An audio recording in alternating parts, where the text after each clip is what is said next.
Good evening, everyone.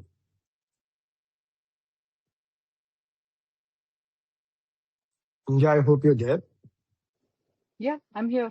Am I Okay. audible? Yeah, audible. Perfectly audible. Yeah. Just wait for a few seconds, let people Yes. join in, and then we start.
Okay, let's start. We already waited for quite a lot of time. So, good evening, everyone. Today, me and Himja are hosting this space on the current scenario, the Middle East conflict in Iran war between Iran, America, and Israel, and the supply chains crisis. In this will be a structured discussion at the outset, where me and India will first talk in an exclusive conversation, explaining to everyone the contours of how this war unfolded, what were the facets of it, how it went, why it went, what is the how we war gamed it to come to a conclusion which eventually proved to be right. And then we also had to talk about how ultimately this leads to change in the regional order, change in the global order. So we'll be discussing a lot many things.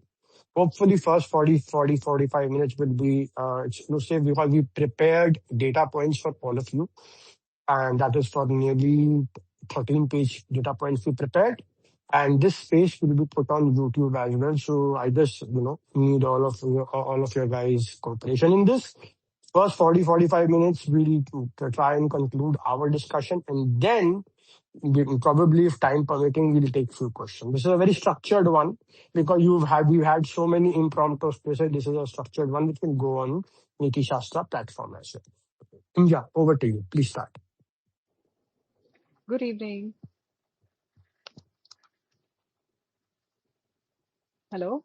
Am Yeah. I audible? Yes, please continue. Okay. Good evening, everyone. Happy to be here.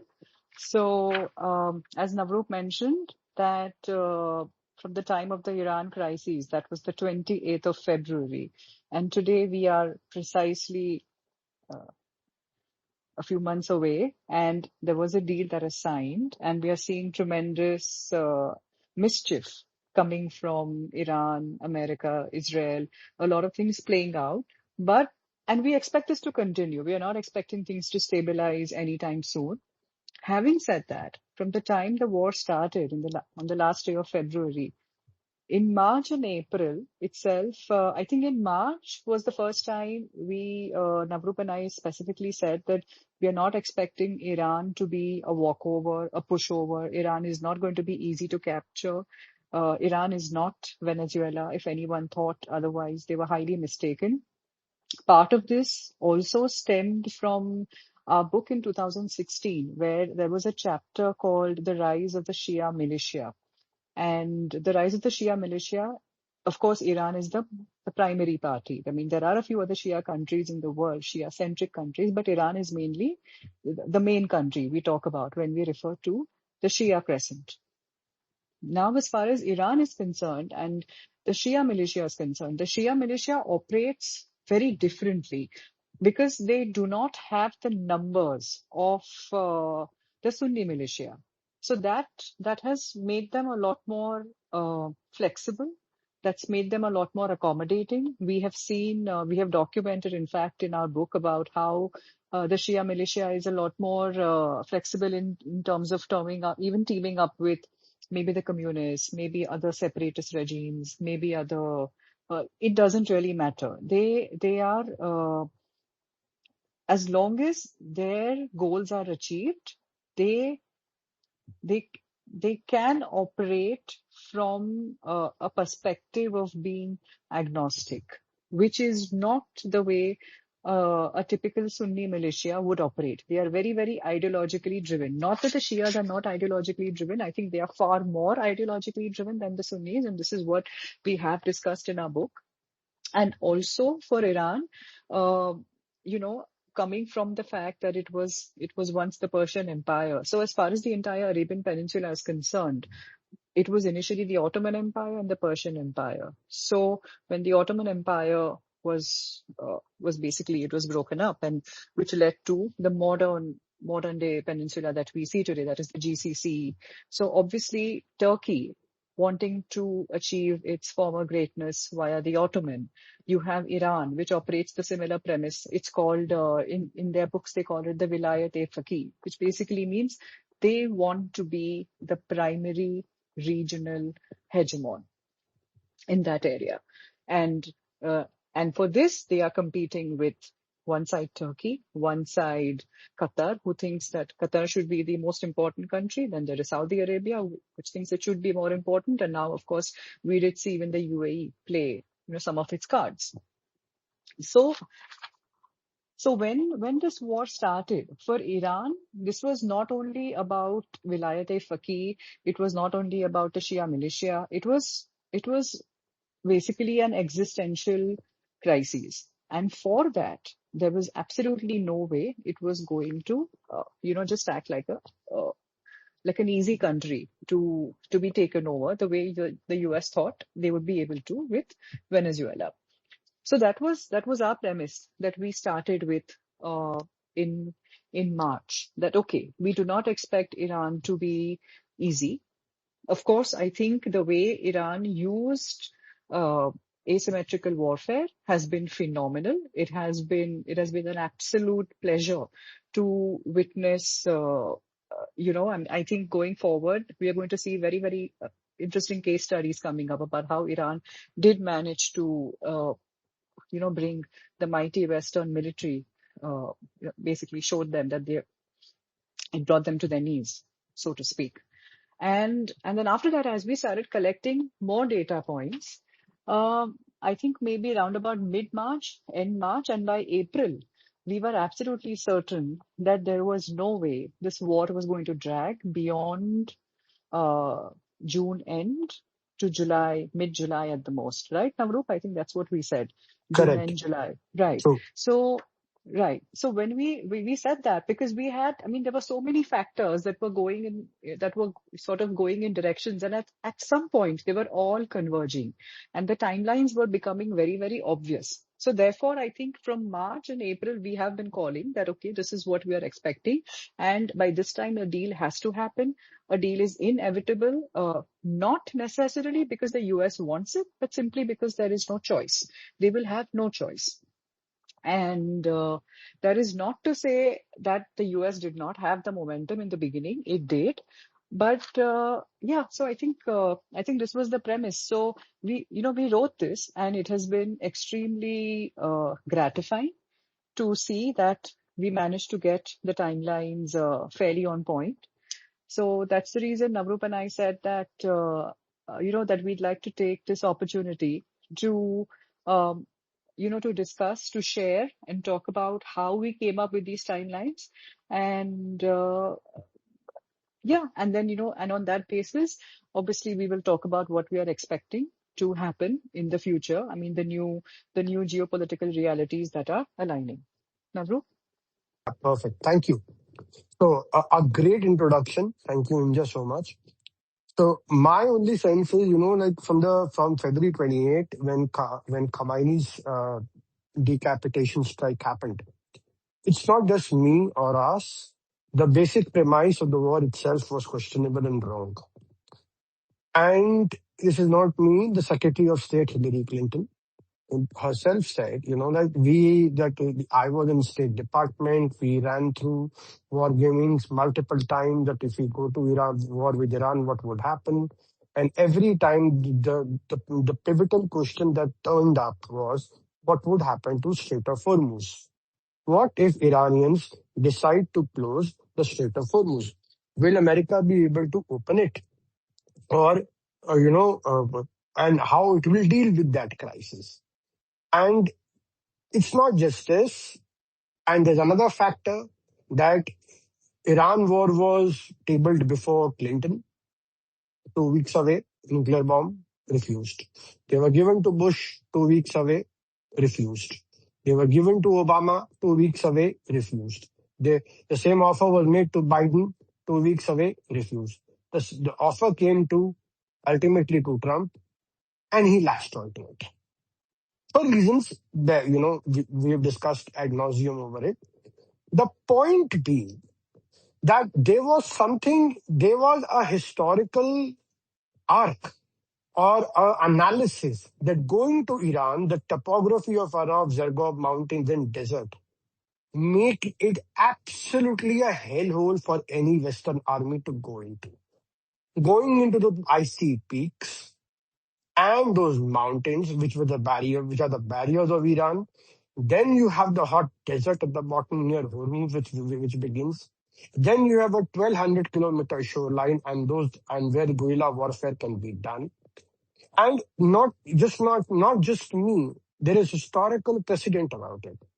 The historical precedents are two precedents, which I would like to cite. One, when Alexander the Great went back from India all the way back, because he wasn't able to conquer India, and he did that marriage thing and everything, made an alliance with the Mauryas at that time. So when he went back, his ships went back through Hormuz and ultimately through Euphrates back, you know, back into Iraq. They faced hell on the shorelines of Hormuz. It's documented. Number two, the Roman Empire, Crassus, when the general came to India, came to Persia, at that time, the Romans got defeated in Persia because they kept on launching arrows after arrow, one wave, second wave, third wave. Is the asymmetrical warfare, even in those times with available weapons, continued unabatedly, and that is why they ultimately lost. The Roman, and they put hot gold onto his tongue to make him realize that you had come to India. And if you go to Shiraz in Iran, you have that image, that stone climbed, in the Fars province near Bandar Abbas in the south, where you have those rock emoluments which show the Roman Empire kneeling before the Persian king. And that exactly is the fate what America has met today. So this, my friend, exactly, which is why you say you never fail to learn from history, and those who forget history ultimately get to repeat it. And this was the reason no American president ever thought of going into it. They knew what was at stake over here, and yet they went into it. Yet this president went into it for reasons best known. Now, Himja, I think we need to, to begin on the next portion of it, which is about, how we got there, why we got there, That's a very interesting thing because we put a lot of effort. Me and her worked literally hours day before yesterday, jotting down 13-point notes and for all you 13-page notes. And also one last thing. So we two will be conversing for quite a long time, and then finally we'll open at the end for few questions. Just for few questions, because our purpose today is to have a structured discussion and not like a pandemonium. Anyways, continue, yeah, please. Okay, so before we talk about how we reach the timelines, there is a very there's a topic that we are just going to touch on very quickly in context of, I mean, I'm just going to pick up from where you said about, okay, America entered the war. It should not have entered this war. In all probability, this would have become their Vietnam. This would have become Trump's Vietnam had he actually authorized a ground invasion. But we are going to talk about very briefly about where did the US go wrong? I mean, of course, to begin with, the decision was not perfect. It was We do not know what factors motivated it, or that's a discussion we are not going to have. But we are just going to say, I mean, we're going to start with where did it actually go wrong? So, India, India, just give me 1 minute. You start, okay, just 1 minute. Let me yeah, lay down the premise of this. yeah, Before him just goes, where did it go wrong? I'll just note down in January made as the book Regime Change by Maggie of the New York Times and also New York Times reported, there was a situation room meeting where Bibi Netanyahu, Mossad chief, President Trump, and they were present and they were discussing the war gaming and the plans. And they had laid out what they are going to do. The plan was multifold, that you go into Iran, you do a decapitation strike, Mossad ignites people, send Kurdish troops, you know, topple the regime, take over their oil, if possible, islands, okay? Make it so weak. And when the generals, the Pentagon was a bit weary, the general in the Pentagon were asking, sir, but the next day after Bibi Netanyahu gave the presentation, Trump was convinced. The next day when he met his cabinet and the general told him, sir, Rubio said, this is bullshit. Nonsense. Okay. One said, Mr. President, this is crazy, and like we are not going to, if we go ahead with this, there could be serious repercussions. And then finally, you have the generals, general in the Pentagon. What do you have to say? And he says, okay, the general say that, look, our purpose is what happens to Hormuz. And you know what President Trump said? That if the regime will be so weak by the time we hit so hard in the early few days that they will cripple down, they will not be able to even stop the Hormuz. So that was the initial calculation which they had. Obviously, you had Rubio, you had Hexet, and you had Ratcliffe of CIA, totally with the neocon lobby in favor of the war. Now India begin. Yeah. yes. Okay. So like Navroop said, that this was the premise on which they thought that they will quickly go in, they will do whatever is necessary, and they will be able to make a quick exit, just like Venezuela. So the basic timeline was soon as they went in, which was on the 28th of February. They assumed that, okay, we'll be able to take out, the top leadership. We'll be able to decapitate. Anyway, there is a lot of anger against the IRGC. There is a lot of anger against the fundamentalist regime. People are just waiting for a regime change, and that is something we are not debating. Maybe there was a lot of anger. Maybe there was not a lot of anger. But in but in our opinion, the one place where things went drastically wrong for them was taking out the top leadership. Was it was something that could have yet been worked around. But I believe the assassination, that was the point, that was the first critical mistake that they made. Because there was actually no need to carry out that assassination. I mean, he's already very old. He was unwell, but taking out such an important figurehead, it it actually proved to be counterproductive. Because what happened was people started rallying behind the regime. So suddenly, all these years, the regime had been feeding their people, right? That America is the great Satan, America is the great Satan.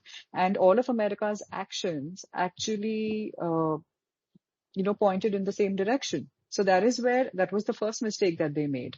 Anyway, even after that particular mistake, they still had the momentum because IRGC has the advantage that it operates from a very decentralized command structure. So that is a good thing and that's a bad thing.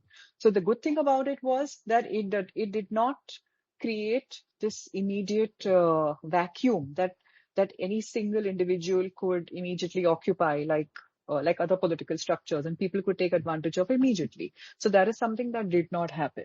However, what did happen is with repeated assassinations coming one after the other, the people that started coming to power, and this is, I mean, sometimes fate works in mysterious ways. You had more hardlined people who were coming to power, who were assuming positions of power, and these people who were already hardliners to begin with assumed an even more hardliner stand, simply because they came in from this position where they said, okay, for us now, this is becoming a matter of survival. So this was effectively from the 28th of February till the 17th of March. That was the first window that the US had after the assassination, where the Iranian regime was even willing to have a negotiation. They were willing to have a conversation. They did not have things yet in place. And there was a lot of shock. The strait was closed. There was no production. The Middle East countries were also very, very happy. The GCC thought that finally Iran is going to end up getting, the lesson is going to be taught, the lesson they always been wanting to teach it. So GCC was happy. They did not really, they were not too upset about it. Yes, there was some damage that was taking place, but they said, okay, continue, carry on, because we are expecting this to wrap up anytime soon. And, Iran is a problem we are not going to have to worry about. So it's going to be fine. So this is typically continued till the 17th. 17th was the Larijani assassination. And after that, after the Just, 17th of March, yeah, tell just me. yeah. Before that, you just need to go, talk about the the Kurd, Baloch, Azeri, and Yeah, what yeah, I will talk about it now. I will talk about it now. So, after the Larijani assassination, you effectively had a bunch of people who were, like I said, in power, who were complete hardliners. Now, there was another very interesting incident which happened between the between the 28th of February and the 17th of March during the course of these assassinations. So, like Navroop mentioned, that in January and February, when they were preparing the strategy in the Pentagon, it did involve the use of the Kurdish militia. And as Navroop also rightly said, that a ground invasion for the United States was effectively going to become their Vietnam. Their military was not equipped. They were not equipped to handle the topography. The temperatures also were not in their favor. And politically, the optics of body bags coming home was going to be disastrous, because obviously we are in an election year. The midterms are at the end of this year. So politically, this was going to be very, very bad. And there was always the understanding that it would be the Kurds that would end up doing this job for them. They are capable, they are equipped, they have been trained. And this was the understanding. Now, between the 28th of February and the 17th of March, somehow Sultan Erdogan managed to convince President Trump. And that, I think, was one of the first things that altered the course of this war. He managed to convince President Trump that he does not need the Kurds to carry out this particular invasion. Anybody who's aware of Turkish history and the antagonism they have about Kurdistan independence would understand why. This was one reason, but this was not the main reason. The main reason being, Israel has made absolutely no secret of the fact that for them, their enemies are in order of number one, Iran, number two, Turkey, number three would be Syria, number four would be Egypt, or number three would be Egypt, number four would be Syria. Navru? it would be Egypt, because Syria is anyway bundled out now, technically. Right. Yeah. So basically, number one, Iran, number two, Turkey, number three, Egypt. So Erdogan was very aware, because at that time, everyone expected the US military to use force, brutal force, not ground invasion, but absolutely brutal force, reduce Iran to a rubble. And Erdogan knew that if that happens, he's going to be next. And that is precisely what Israel also wanted. So Erdogan wanted to ensure that this does not happen to Turkey, or it happens at a later stage, or it happens when he's prepared or he has enough leverage. So for that particular reason, he somehow managed to convince Trump. Navrup, do you want to share some thoughts on this? Yes. The point is that it was around the 28th of February when the invasion started. Within 48 hours, you had the decapitation strikes. You had Erdogan call up Trump and say, "This is not going that Kurds are not going to be mercenaries." You had the Iraqi First Lady say, "I'm sorry, we have been double crossed by Americans twice. First during the Saddam Hussein regime, 1991, when the Americans left us and Saddam ultimately gassed us." Right? And then again in Syria, when we were on the verge of establishing a Kurdish autonomous zone, the Americans hanged us dry, gave us to Jolani's Turkish militias, and went back. So they said, twice we have suffered for you. Third time we are not willing to be your mercenaries. The Iraqi First Lady said no, which is a Erbil. In the Erbil, you had Masoud Barzani of the Peshmerga forces. You had Erdogan said no. Erdogan even managed to not only say to convince President Trump that this is not going to happen. Rather, he did two more drastic steps. One, he openly threatened that he is going to bomb any Kurdish separatist militias who make a move towards Iran. Third, the Turkish intelligence MIT informed the IRGC that look, these militias are on forward operating base. One of them tried to make a move, and IRGC in anticipation started bombing those bases quickly. So the Kurdish front collapsed immediately, and this was the Israel's biggest play. And this is not me. I would say this is exactly what Why Not That IL, which published an article around a month and a half back, a month back in May. You will find it on the 6th of May around that time. Why Not That IL is a website we have covered on Niti Shastra, and that article was published with the with the with the approval of Israeli military. That means Israeli military gave the approval that this information be published. And the Israeli military has published that our plan of Kurdistan was foiled by Erdogan. That exactly is the situation. And this happened in the very early first week of the war itself. So war took a decisive turn towards the different sides. So this were the Kurdish areas, which was the main front. And when the Kurdish front fell apart in the first 1 week, 10 days, when the Iranians realized that the Americans do not want to get into personally and the Kurdish, they will rather put mercenaries, then the Baloch also backed out. And the Azeris also backed out, which is next to the Azerbaijan area. So when you had no foot soldiers left to go and occupy such big of Iran and revolt against IRGC, and the Shia militia from Al Badr to Hezbollah to all other from Iraq, that paramilitary groups of IRGC, they started gathering in or around Iran. The operations, ground operation became even more difficult. So that Navrup, was the one.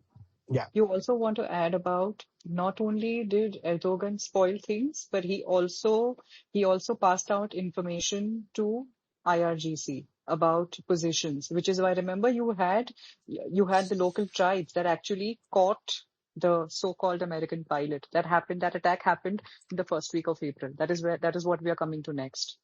To continue, please. No, no, Continue. no. I mean, you talk about this, and then I'll talk Oh, about the April attack. okay. So the point is that till 17th of March, uh, things were in relative control, I believe. Okay. It was on 17th of March when the thing actually flared up.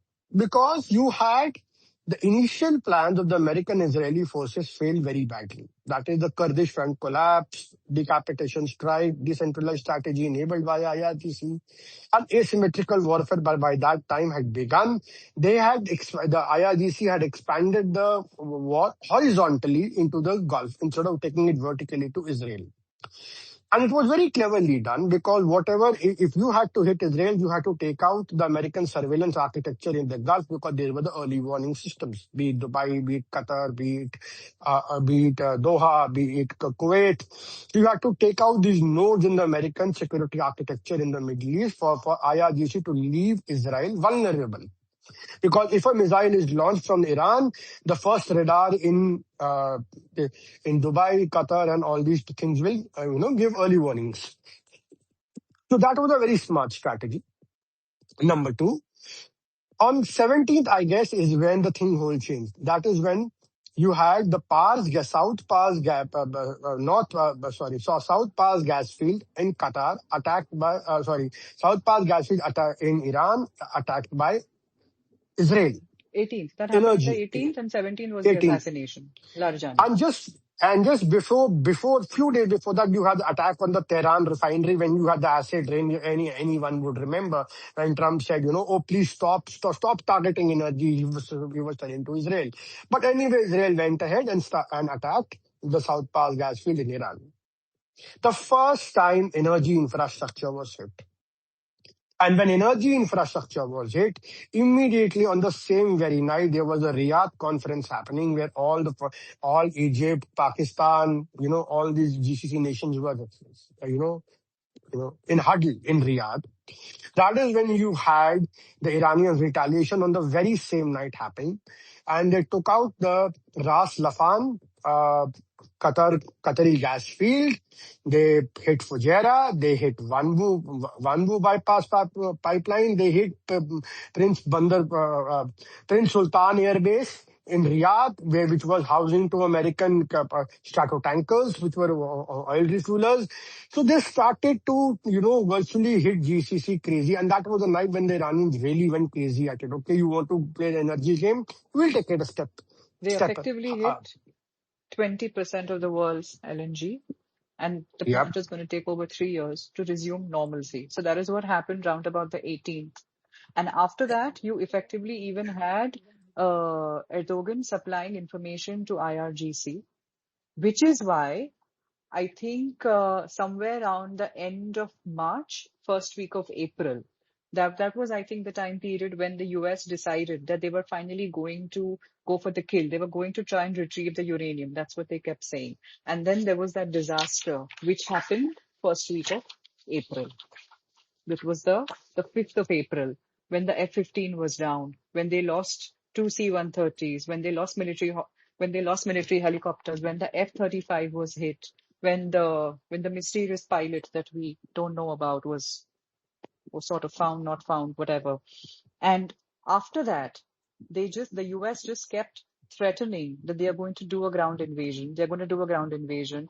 But I think at that point, for anybody who was following the war, who was analyzing, who was sort of watching the actions, reactions, things playing out in the background, I think at that point, Israel was hoping, but Iran and I think most of the world that was looking at things from a point of rationality and analysis and not bias, knew that there is not going to be a ground invasion.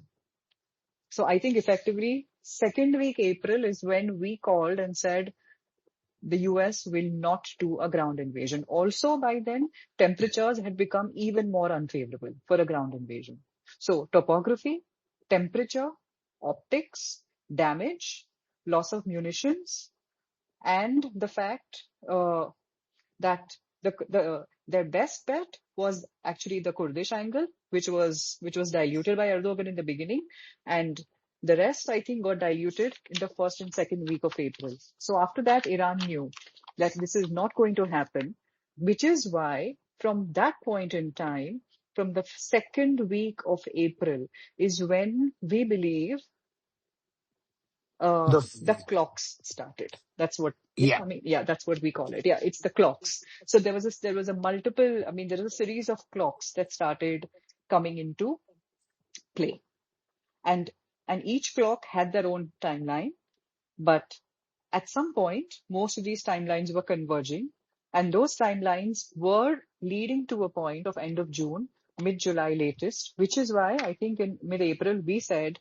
there is absolutely no way a settlement is not reached by that period. At least there has to be some ceasefire, some element of normalcy. That does not mean that we're going to see peace. There's a huge difference between peace and normalcy. We are not going to see peace because it is going to take the US a great deal of time to swallow its ego, to accept that there is a new normal in the Strait of Hormuz, which is not to its liking, which is not to its control, and this reset is here to stay. So that is a very bitter pill to swallow, which is why we are seeing this action reaction that, especially in the last couple of days, with attacks between the IRGC and the US and the Hormuz and the ships. This is basically Iran exercising its show of strength, its show of authority, saying this is my geography, I decide, my highway, my rules. That's effectively what's happening. But yeah, I think mid-April is, like I said, when we decided that I think now it's time. These are the clocks. Navru? Yeah. Do you want me to start on the clocks? Yes. Yes. Okay. See, the first clock is about crude. Okay. And that is the essential part of it. You all have to understand that when the crude, when the Hormuz was blocked in the initial days, and when you had, the Ras Laffan and all those refineries taken out, the situation had become dire because Hormuz used to transport around 15 to 20 million barrels per day oil transport, and it accounted for nearly 20% of the world's transport, and most of it going to China, India, Japan, South Korea, the Asian countries. Okay. Apart from that, Hormuz was also responsible for fertilizer trade, where US used to import 50% of its nitrogen fertilizers and the urea from Qatar, right? And Hormuz was also responsible for petrochemical trade, from sulfuric acid to other petrochemical, which are used for, so many downstream industries like rubber, tire, textile, garments, chemicals, medicines, pharmaceuticals. You name it. Oil is used as an ingredient in many of those. Navroop, just a quick point. When you're mentioning that Navroop is that Hormuz was responsible for 15 million barrels a day, with majority going to China, India, South Korea, Japan. Just put out the numbers, please, for China and India. Yeah. Just so people are able to follow the clock the way, as we Correct. sort of Yeah, proceed. this was the gist which I gave. Now I'm giving the details. Yeah. Yeah. Okay. Yeah. So China has, China imports 14 million barrels per day. Okay. India imports almost 4.6 to 4.9 million barrels per day. So these countries were the two primary targets of Hormuz closure. If anyone tells you no, I have a bridge to sell you, right? Then Russian oil, it was unsanctioned, right? Because you had a loss of nearly 10 million barrels per day during the first few weeks of the crisis. And now, due to make up for the shortfall of the crude, they had to unsanction the Russian oil, seaborne Russian oil. They had to unsanction the Iranian oil, which was a seaborne. This was the month of March. Okay. Now, out of this India's 4.6 to 4.9 million barrels oil, which we import, the biggest suppliers are Russia, 50%, UAE, 12%, Venezuela, almost 5 to 6%, KSA, 5 to 6%. USA is very little, but it's going up slowly. And you can count USA and Venezuela together because they are, colonies together now. For China, Russia is 16.6% of its oil, KSA 14.7, Iraq 11.7%. This is very interesting because the whole Iraqi oil comes from Hormuz. Malaysia 10.5, Iran obviously had 18%, Brazil 8%, UAE 7.7%, Oman 6.6%, Angola 5.3%, and Iran obviously I talked about 18%. Now imports to China, Just 1 second, yeah. Navroop. At these data points of China, as you can see, China's oil import basket is quite diversified, unlike India. I mean, for India, we are picking up the bulk of our produce from Russia. Yeah, but There are two countries that are notable in this. Malaysia, which is about 10.5%, is, I mean, for the most part, a proxy of Iran. So we're going to consider that as Iran, but let's put that aside. In the entire Chinese basket, Iraq, as Nabru pointed out, is 11.7%. UAE is 7%. Angola is 5.3%. Now, Iraq and UAE, both founding members of OPEC, during the course of war, UAE already left the OPEC. Iran has announced yesterday that if its quotas are not adjusted, it is also going to leave OPEC. it's Iraq. Iraq, Continue. sorry. Yeah. Iraq, Correct. Iraq. Iran is already there. I mean, Iran is at the top as far as China is True, concerned. exactly. So now, So this is China securing its oil supplies, energy security very efficiently. and then countries which have maximum exports to China of their oil basket. Angola's 69 to 70% oil goes to China. Russia's 48 to 50% oil goes to China. Iran's 90% oil goes to China. UAE's 22% oil goes to China. And China's oil exports are also 3.7 million barrels per ton, million barrels per day. That is refined crude and jet fuel and diesel, which it supplies to its neighboring country in its arc of Southeast Asia and East Asia. And it has become a critical supplier these days. Now, why these are very interesting statistics to understand, because you will know how crude supply chains are and how they ultimately behave during this conflict.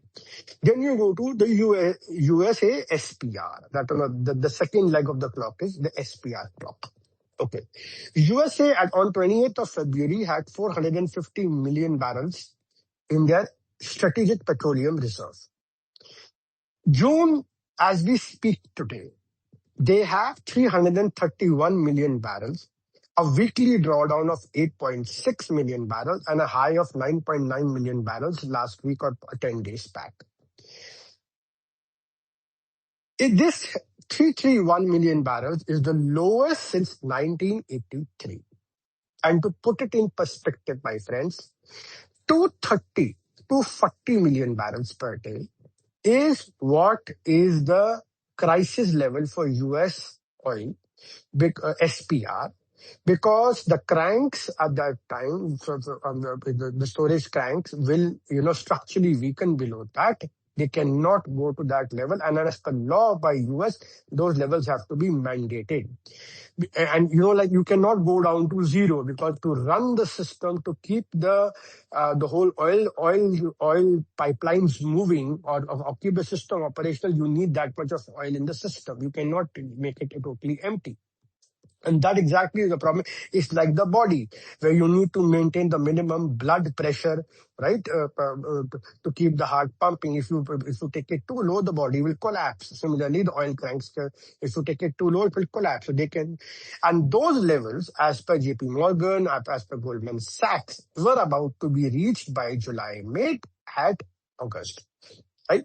And to mention over here, it is not us, it is President Trump himself, who at G7 summit on 19th, 18th of June night, where he said, we only had 4 weeks of SPR reserves left for oil. We were going to face problems if we do not get this deal done. So that was one clock which was staring the United States in the face.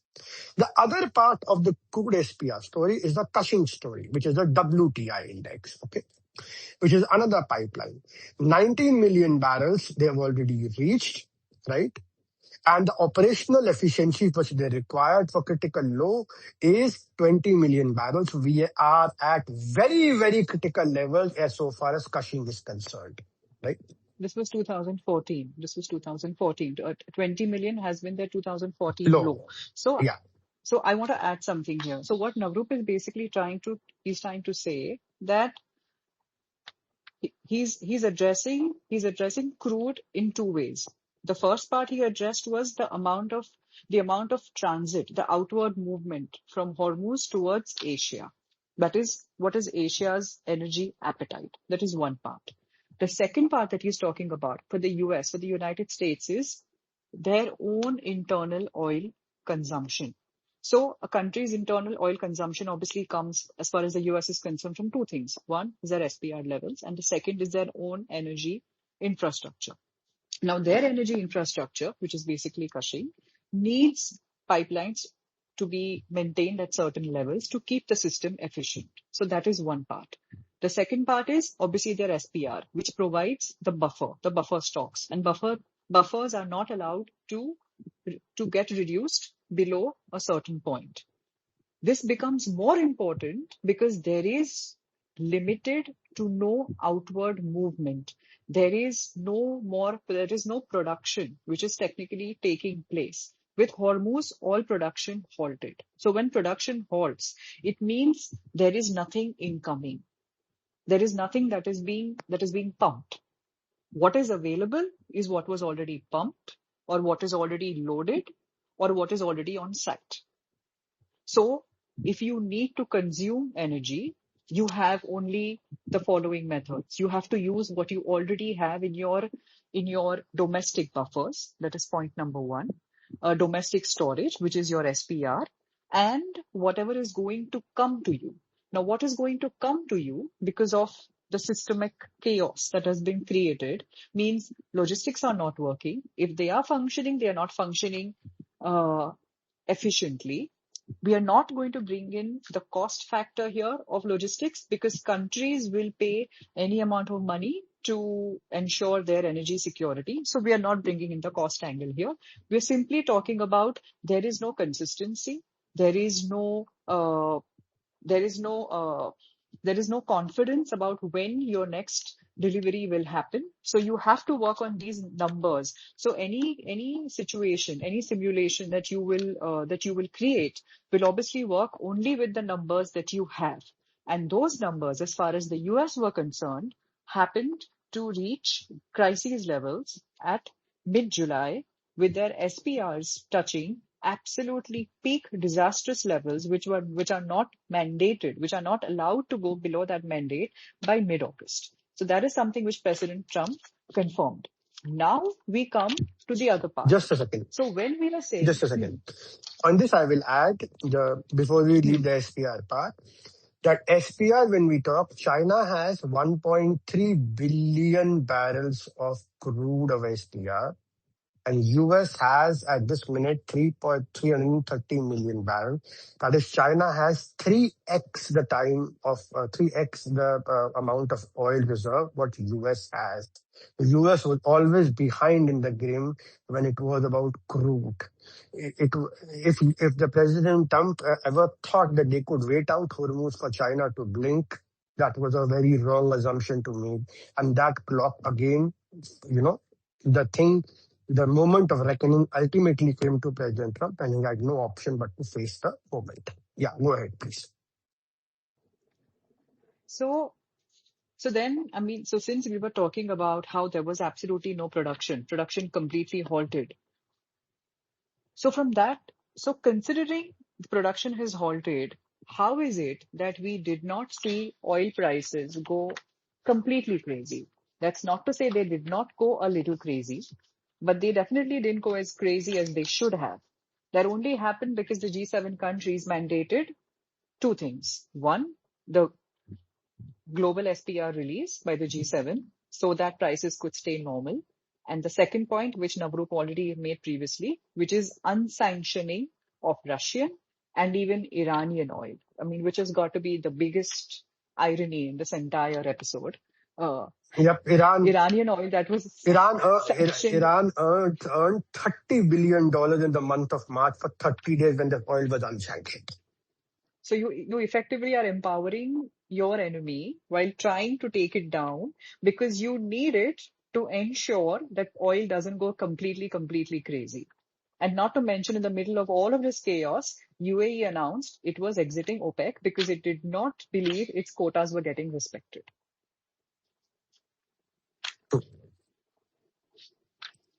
So Okay, Yeah. continue, Navroop. Yeah. So this was a crude SPR Cushing the clock which was fairing. President Trump confirmed it, and we ultimately he faced the dilemma. He accepted it in the G7 meeting that we were 4 weeks away from a crisis situation, and he had to sign the deal. There was no option left. Okay. The second clock, which we believe started running, were the you know The SPR. You want to continue with the no SPR. SPR. At SPR, how it was at? No, How that with the critical levels of Russian and Iranian, it was still only at 50 days, which is why then they added Venezuelan Yes, for another 25 days. Yeah. exactly.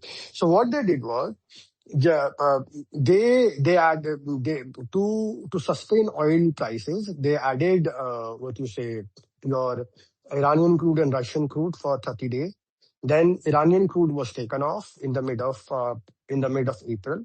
When on 7th of April, when they announced a ceasefire, and they ultimately US imposed a naval blockade to run an economic war, Operation Economic Fury, as the said it. But there was another economic fury unfolding in the United States, which the United States refused to accept, or ultimately bowed down to which we are coming to next. And then they allowed Russian crude to continue, and now they have allowed Iranian crude to continue and sanction the sugar. This is a crazy, up down story going on, because they know, they have literally royally, screwed the whole situation up. Okay. So if this is so they try to extend the story till around April mid, and then finally into when they around April mid they realized the country started panicking. And when the country started panicking, the only way these countries can secure efficient energy is, it's like a, race for survival. Everyone will say, well, where is the next barrel of oil available? I want to get my hands onto that. And for that, you need dollars, or you need payments, or you need liquidity. And what will you do? Either you will sell gold, okay, which is your asset, because your economies are in crisis. You have to feed your populations. Or you impose mandates, you do rationing, you do all kind of stuff, like what we saw Pakistan and Bangladesh and other countries, Egypt do, cut down on energy, all that stuff. Or the third thing started happening, which the US Treasury selling started No, no, happening. just wait. Just wait. Wait for the yield curve. Just wait. So I'm just going to give a quick summary of the first 2 points that Navroop has made. So with the production cycle, with the production clock, that's the first clock we've spoken about. That is, as soon as Hormuz halted on the 28th of February, and there was absolutely no production. So oil that was transiting at the rate of 15 million barrels a day went to zero. We basically came to a point where in May, all the oil that was available on site was over. There was only off-site oil which was left. There was no production, which meant that all the countries, as far as Asia was concerned, by mid-July, they would effectively have no supplies. Of course, we are not talking about shadow fleets here, but we are just talking in general terms that mid-July was the first clock where countries would receive no production at all, no output. Point number 2, SPR, that Navroop spoke about.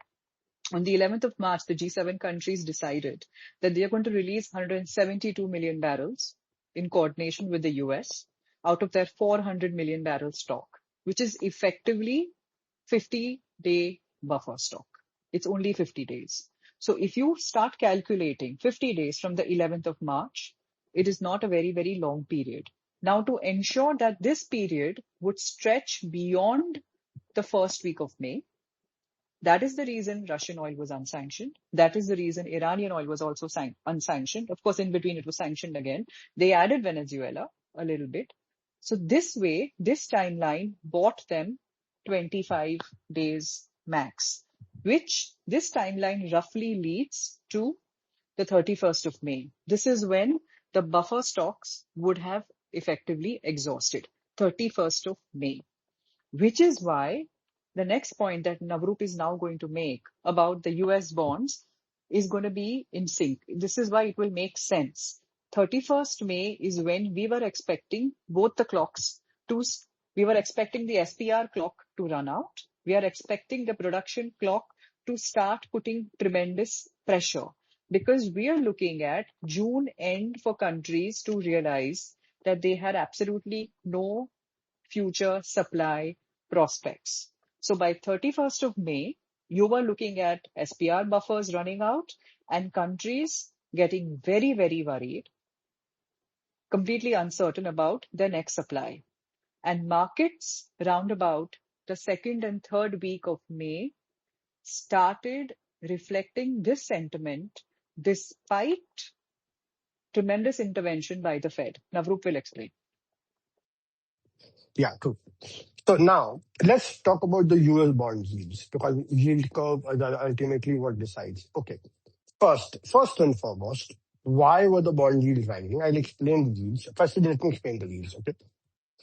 So February 2025, US 10-year it was at 3.9.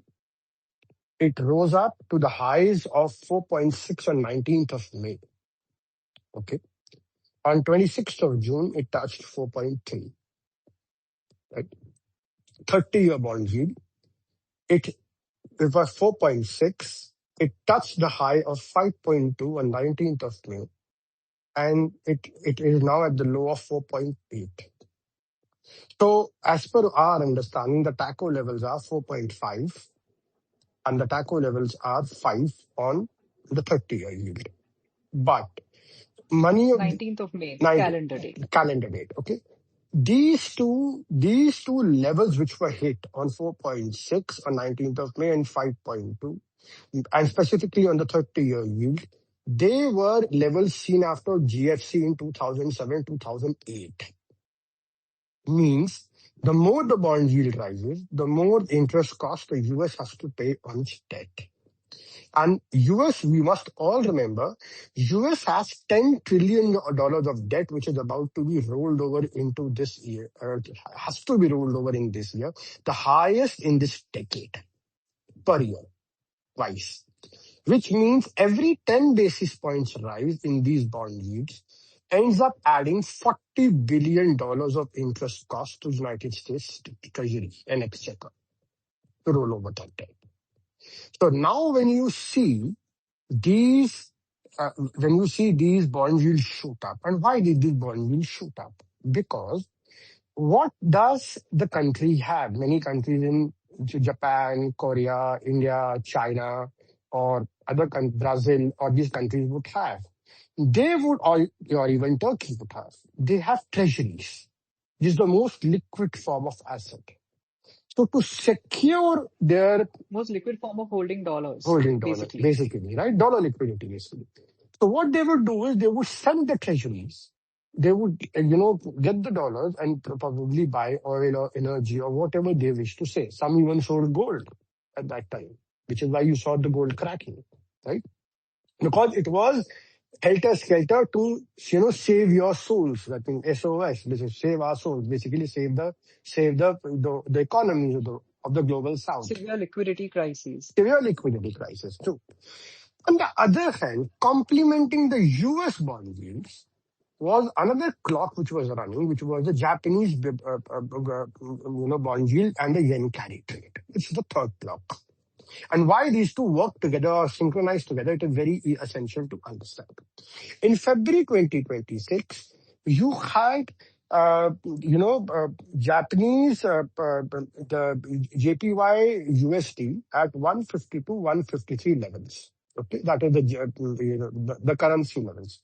It rose up to 160 on 20th of April when Bank of Japan intervened along with the Federal Reserve. Interventions were made to bring it down to 155, and as we speak, it is back up against at 161, 162. And 160 is the critical level on the USD JPY curve.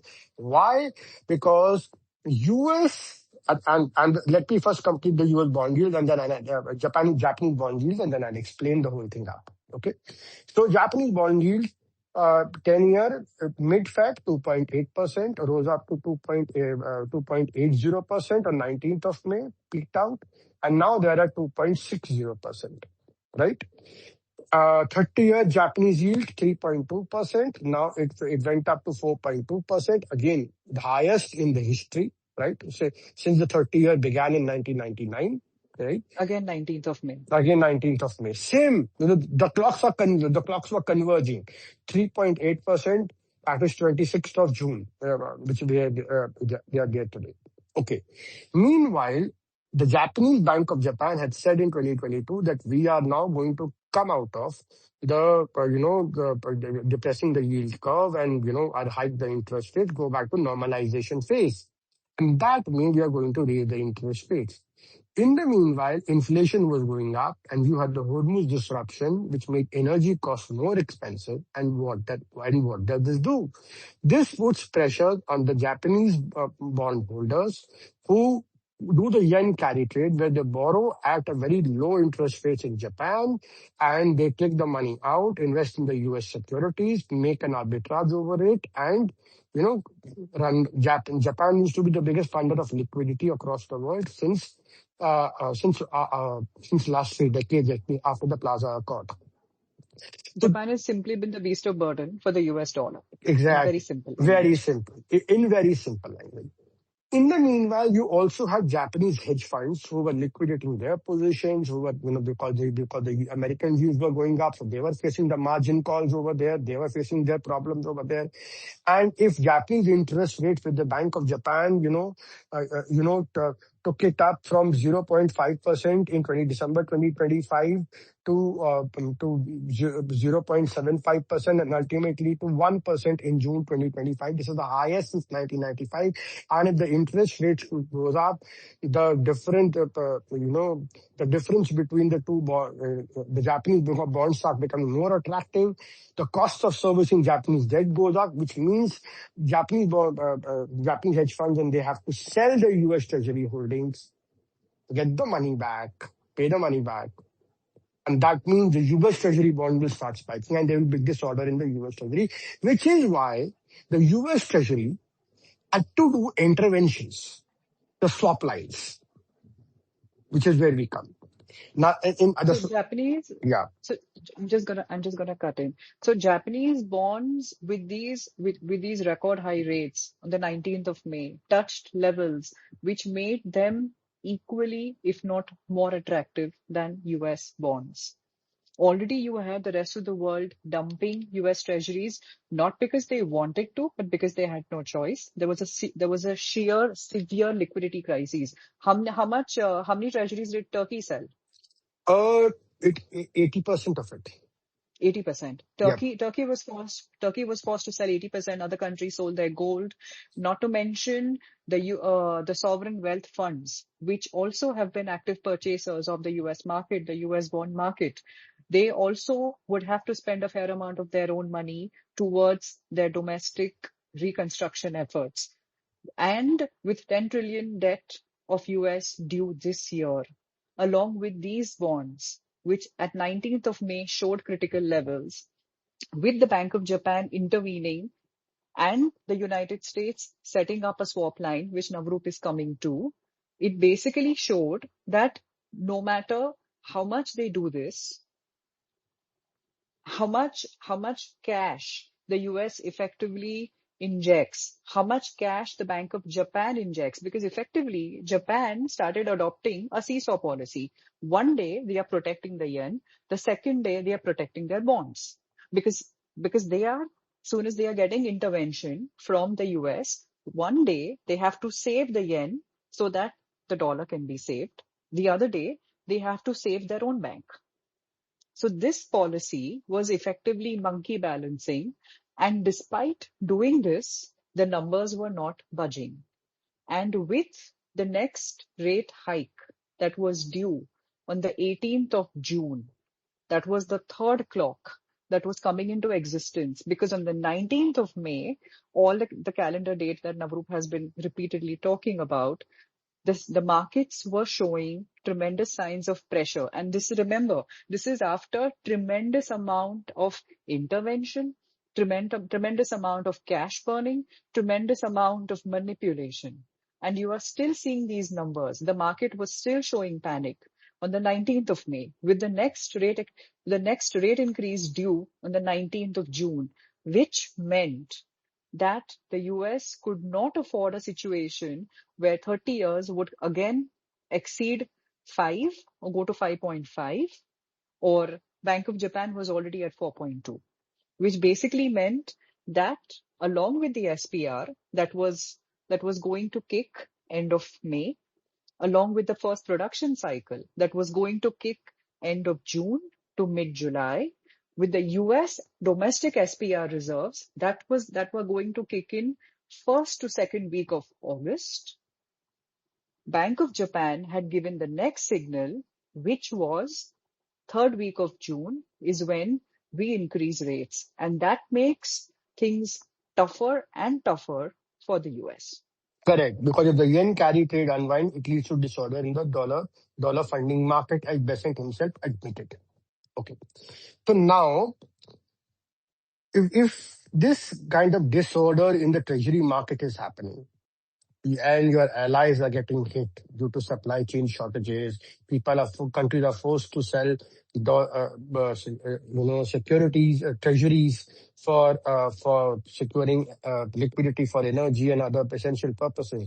Then what tools do the US government has to stabilize the dollar funding market? One, they would deploy Federal Reserve they will reserve very Treasury swap lines. Now, Treasury swap lines I guess, $219 billion. That is the maximum limit which the Treasury can do, of which they had already given $100 billion to Venezuela. They had given another $20 billion, $100 billion to Argentina, and 20 to some other country over there in the South America. They literally had only another 100 billion in the pocket, to $112 billion in the pocket to give. $215 billion around that in the pocket. Now that, in the meanwhile, the Emiratis started to up that game and say the United States better pay us or bail us out. Or it was not actually the US bailing out the UAE, because UAE said, that you give us the Federal Reserve swap line, or, we put the Petro Yuan card on the people. It was not to be used. Yeah, go. And this is ironical because it is not like the UAE has less forex reserves. So this Correct. was obviously taking advantage of the situation, trying to set a precedent. So the petrodollar or the US dollar, as we have explained many times in our conversations, it is the US dollar is the petrodollar because all transactions are primarily in the US dollar. I mean, basically the dollar trade. And this is something which the rest of the world is trying to move away from. So with India sort of having a different payment system with Russia, having a different payment system with Iran that was going through Oman, with Saudi Arabia, with other countries transacting with China in non-dollar settlements. We are not going to call it only yuan settlement because there is no perfect alternate settlement architecture yet. But the key word being yet. True. There are multiple other systems, but there is no other perfect system. That not to say that the dollar is a perfect system, but the dollar system has been in existence for a while and it has worked. It has worked for a fair amount of time, since the time of inception of the petrodollar. So for the UAE, a founder country of the OPEC, which pledged to only sell its oil in the dollars. That is what OPEC is. That is what the petrodollar is. So when you have a founder country that has a significantly large sovereign wealth fund, says, I am moving away from OPEC, B, this gives me the freedom to transact in any other currency. It is effectively setting a precedent which in the future will be scaled and eventually normalized. This is what we are seeing with Hormuz. Iran has set the precedent, and in the future, we are likely to see a lot more other waterways adopting the toll system. So it is not so much that there was a significant non-dollar transaction carried out by the UAE. It was simply the premise that a precedent can be created. And in the future, this will become normal, So, which for the US, considering that it is in the year where its yields are very high, where the one country that has been repeatedly bailing out its currency, which is the yen, has adopted a different uh, a different monetary system since the last 2 years. It is no longer willing to be the beast of burden. It is no longer willing to adopt negative interest rates and is now demanding greater bang for its buck, which means you don't know what's going to happen or how long Japan is going to take to actually become courageous. We don't know that yet. Uh, So in a system like that, when you have UAE saying, I'm going to do this puts tremendous pressure on the dollar, which makes the US, it forces the US to respond and create more swap lines for other countries so that they do not move away from the dollar trade. I believe this is something we even discussed. We have written about this in April and May, and I think was it just 3-4 days ago, Navroop, that you had, I believe, Secretary Besant, who openly admitted that we only invaded Iran just because people would not move away from the dollar. absolutely, absolutely. Yeah. He said one of the reasons, to NBC News, he said that one of the reasons, the primary reason we invaded Iran was to stop the non-dollar trade of oil and commodities. That's it. Okay. So when we come to supply chains, your swap lines, sorry. So on these swap lines, you had, UAE asked for a swap line, but technically Besant assured the Congress that they would bail it out. Many people were surprised because UAE is a rich country. Like it's the financial hub of the GCC. Why would it need swap lines? It was basically not US trying to bail out UAE. It was the US trying to bail out its bond market. Because if the US does not bail out UAE, then the UAE would have UAE sovereign wealth funds and all these hedge funds, investors would have been made to liquidate the treasuries. Such similar demands came from Korea. Such similar demands came from Japan, and Besant admitted this before the Congress. That we have other countries in the pipeline who are also asking for swap line, we'll be giving them. So one is this swap line, which the treasury goes, which is the limited swap line. $219 billion. They can't exceed that. That's it. But the Federal Reserve has unlimited, appetite for swap lines. Now, Federal Reserve, routinely intervened with the Bank of Japan to stabilize the yen carry trade. So Japan has got that extra cushion which other countries did not have, like UAE and other countries. Japan had that extra cushion, which is why it is still willing to be a bit more servile comparatively. For how long that remains to be seen. On the other hand, Bank of Japan, Bank of England, and the European Central Bank, Bank of London, so Central Bank of London, these are the ones who the Federal Reserve is mandated to bail out in case there's a dollar liquidity crisis. So there was a dollar liquidity crisis which was emerging. The bond market was signaling it. The Japanese yen carry trade was signaling it. Countries were selling treasury. Strap lines were being issued or being demanded to bail out the bond market. So bond market was seeing the red flag. And this is not, again, the New York Times author's book, The Regime Change, clearly said, even during the tariff war, it was the bond market that skyrocketed, touched 5 and 5.5. The 10-year yield touched 5 and the 30 years touched 5.5 is when Trump tackled and said, all those retaliatory tariffs are paused, liberation days paused, just 7 days into it. And now the conversation the Situation Room and the White House conversations relayed in that book clearly tells us that Besant and Lutnick were pleading, please, Mr. President, please listen to the bond market and stop it. And Donald Trump was angry at Peter Navarro's so-called magic numbers of tariffs, and Donald Trump was angry at Howard Lutnick being saying listen to the Wall Street, stop it, stop it, stop it. So you see the panic which was there even during the trade war. The same panic manifested again in the mid-May when these clocks were converging together. Correct. Because effectively the dollar milkshake theory Yeah. was not working out because you had a situation where equity, the markets, gold, everything was going in one direction. Of course, we are not going to get into why this was happening because of manipulation, but so this basically made the liquidity situation very problematic.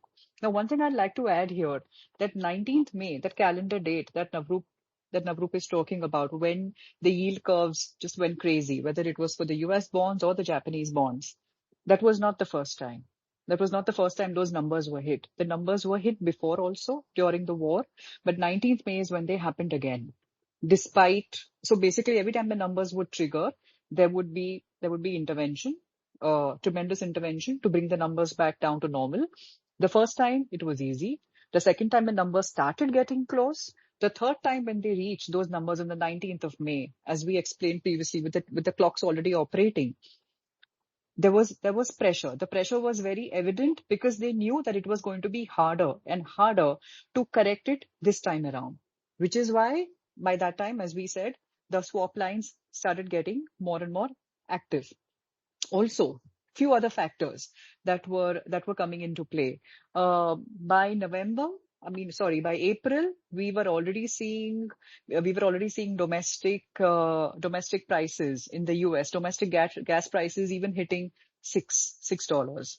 Now, with the US facing midterms this year, this was a political issue which did start impacting Trump, because it was becoming difficult even for the United States government to explain to its citizens, when on one hand it was saying there is absolutely no oil crisis, we are in control, we are winning the war, Iran is losing, we have enough oil to worry, we have enough oil, and they managed to even convince, the numbers on the Bloomberg terminal were not alarming, simply because the premiums between the terminal and delivery were huge. But since but the maths did not add up as far as the numbers at the pump were concerned. So when they started touching six, and this happened already in April, politically, this was becoming an issue. And that was the first time where US and Israel, they diverged. Because Israel also has elections this year, the US More, also has elections this year. but just to come in there, Hmm. just to add a point, it was the domestic or gasoline prices hit 6%, $6.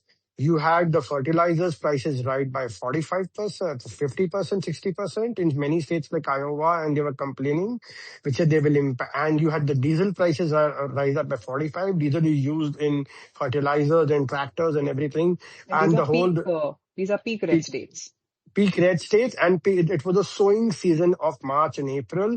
And if they had not got those diesel and fertilizers which were coming from Qatar, because Hormuz was closed, they would have been dire straits, American farmers.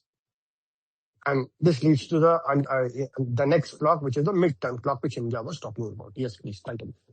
So like I said, so politically, this is where the US and Israel, their perceptions were in opposite directions, because Israel needed the war to continue for Netanyahu to remain in power, for him to show that we are teaching Iran the lesson of its lifetime. We are ensuring Iran will not survive.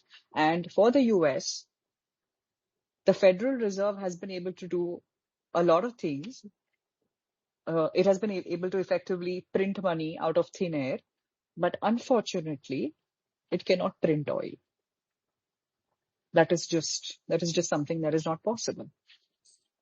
So with oil crossing $6 in April, and this is where the domestic pipelines that cater for the US market started touching numbers and expected to reach their low levels end of June.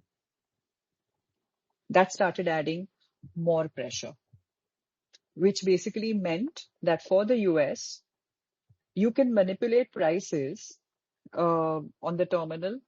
Yes, you can manipulate prices on your for your bonds by providing interventions, by giving swap lines, by by injecting liquidity in multiple ways. Yes, you can do all of that.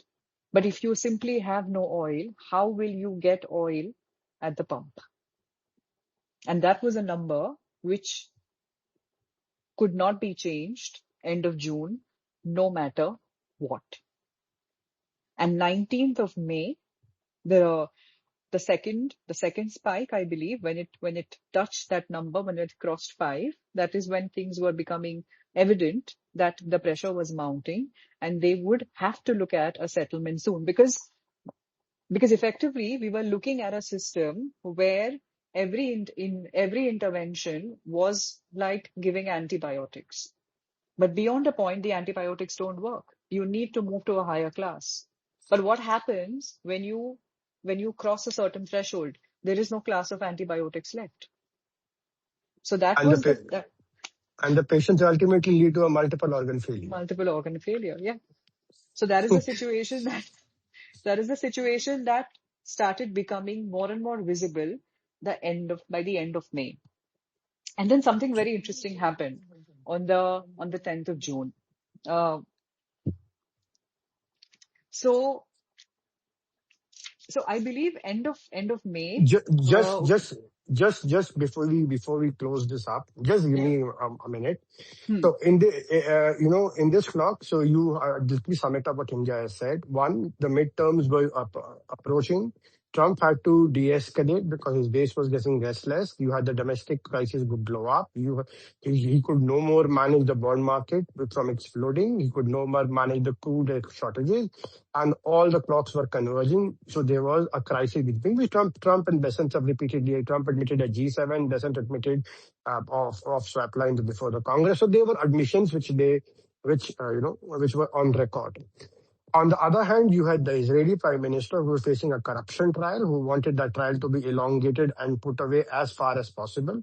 For him, the war is an existential political crisis, because if the war ends or America retreats before October elections, then he loses his political capital, because he has an alliance of Yair Lapid and Naftali Bennett, together, and they are fighting against Bibi Netanyahu. That this prime minister has failed to deliver to neutralize the biggest threat. And the Wynet.il paper, which I talked about in the early May, said that our regime change achievements or targets, or Mossad's so-called expected operation to topple the regime from inside, instigate a revolution, just did not happen. It could be due to multiple factors, that the Kurdish insurgency front collapsed due to Erdogan. It could be due to the Basij forces crackdown. It could be due to people rallying around the flag. It could be it could be any number of factors, but Mossad failed, regime change failed, IRGC hardliners in power, one Khamenei replaced by another Khamenei. So this was a strategic failure which was staring in the face, and Netanyahu could not afford to withdraw. And specifically from the, we will come to the geostrategic part of Lebanon in the future. So these clocks were converging on that. So now, Himja, go ahead. And then just one more line. There was another subclock of munitions. When we talk about No, just munitions, wait. Just yeah, wait for that. Wait for that. So let me just continue. Let me just continue at the end of May. So like I was saying, at end of May was a situation where things were, where the reality was staring the US government in the face. Also at that point, two other things had happened. Two countries that they had thought would intervene and get Iran to possibly see sense. As Navroop already said, China had more than enough buffer stocks. So China could afford to wait. It could afford to wait things out. It had the luxury of time, something which the US did not. For the US, the timeline was mid-June to end of June at the latest. And China's clock was much longer than that. So that was point number one. Point number two, India did not really play a very, very big role, but at the point where Russia did not allow the Russian unsanctioning of oil waiver to continue, it probably expected India to say something. But I think the Indian government at that point put out a statement and said that we will continue buying oil from whoever we need to serve our energy needs. True. So effectively what happened is that you had two of the biggest purchasers from Hormuz uh, who said, we do not care what the US says. We will do what we need to for our energy security. The US was already staring at a clock, which is why in the first week of June, something interesting that happened was the 10th of June, the 11th of June, and the 12th of June. We saw 3 days where the so-called US naval blockade that was there. The US never really did anything before the 10th of June to exercise the blockade in an aggressive manner. But suddenly, around about the 10th of June, it was very aggressive in uh, in asserting the blockade. In fact, Indian seamen were, uh, we lost some Indian seamen in this unfortunate episode. To us, at that point, it just seemed desperation. Absolute desperation on part of the US. Now, if you're also going to look at things from a behavioral psychology point of view, and this is also interesting because this is something that we did mention at that point, and it was very, very satisfying to see. And the Iranian Speaker of the Assembly, I think he was the one who said that Galibaf. yes, Yeah. yes, to see that the psychologist that we had on board to reply to President Trump really proved to be very fruitful. Because wars are not effectively only won on the basis of strategy or numbers or feasibilities, predictions, tactics. Uh, you also play the man. You never just play with what you have. And Iran has absolutely excelled at asymmetrical warfare. You have to give them that. Absolutely no two ways about it. The So psychological warfare was brilliant from Lego was videos. brilliant. Right Brilliant. from those Lego videos to, to the tweets.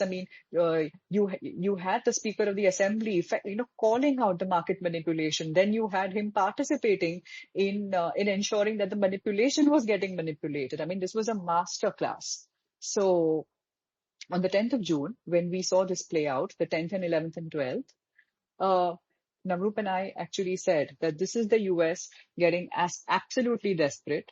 And if you will go back and look at the news on social media, and if you will check the Iranian government statements on that day, you will see that the US government did not condone the loss of our seamen. Uh, in fact, it doubled down on its aggression. But you had the Iranian government come out, offer condolences, mention that this was not the way to operate. That was an absolute masterclass in behavioral psychology. When they did that, it was also Iran playing to Indian sentiments, because Indians, at the end of the day, we are a very sentimental bunch of people. So that's how we operate.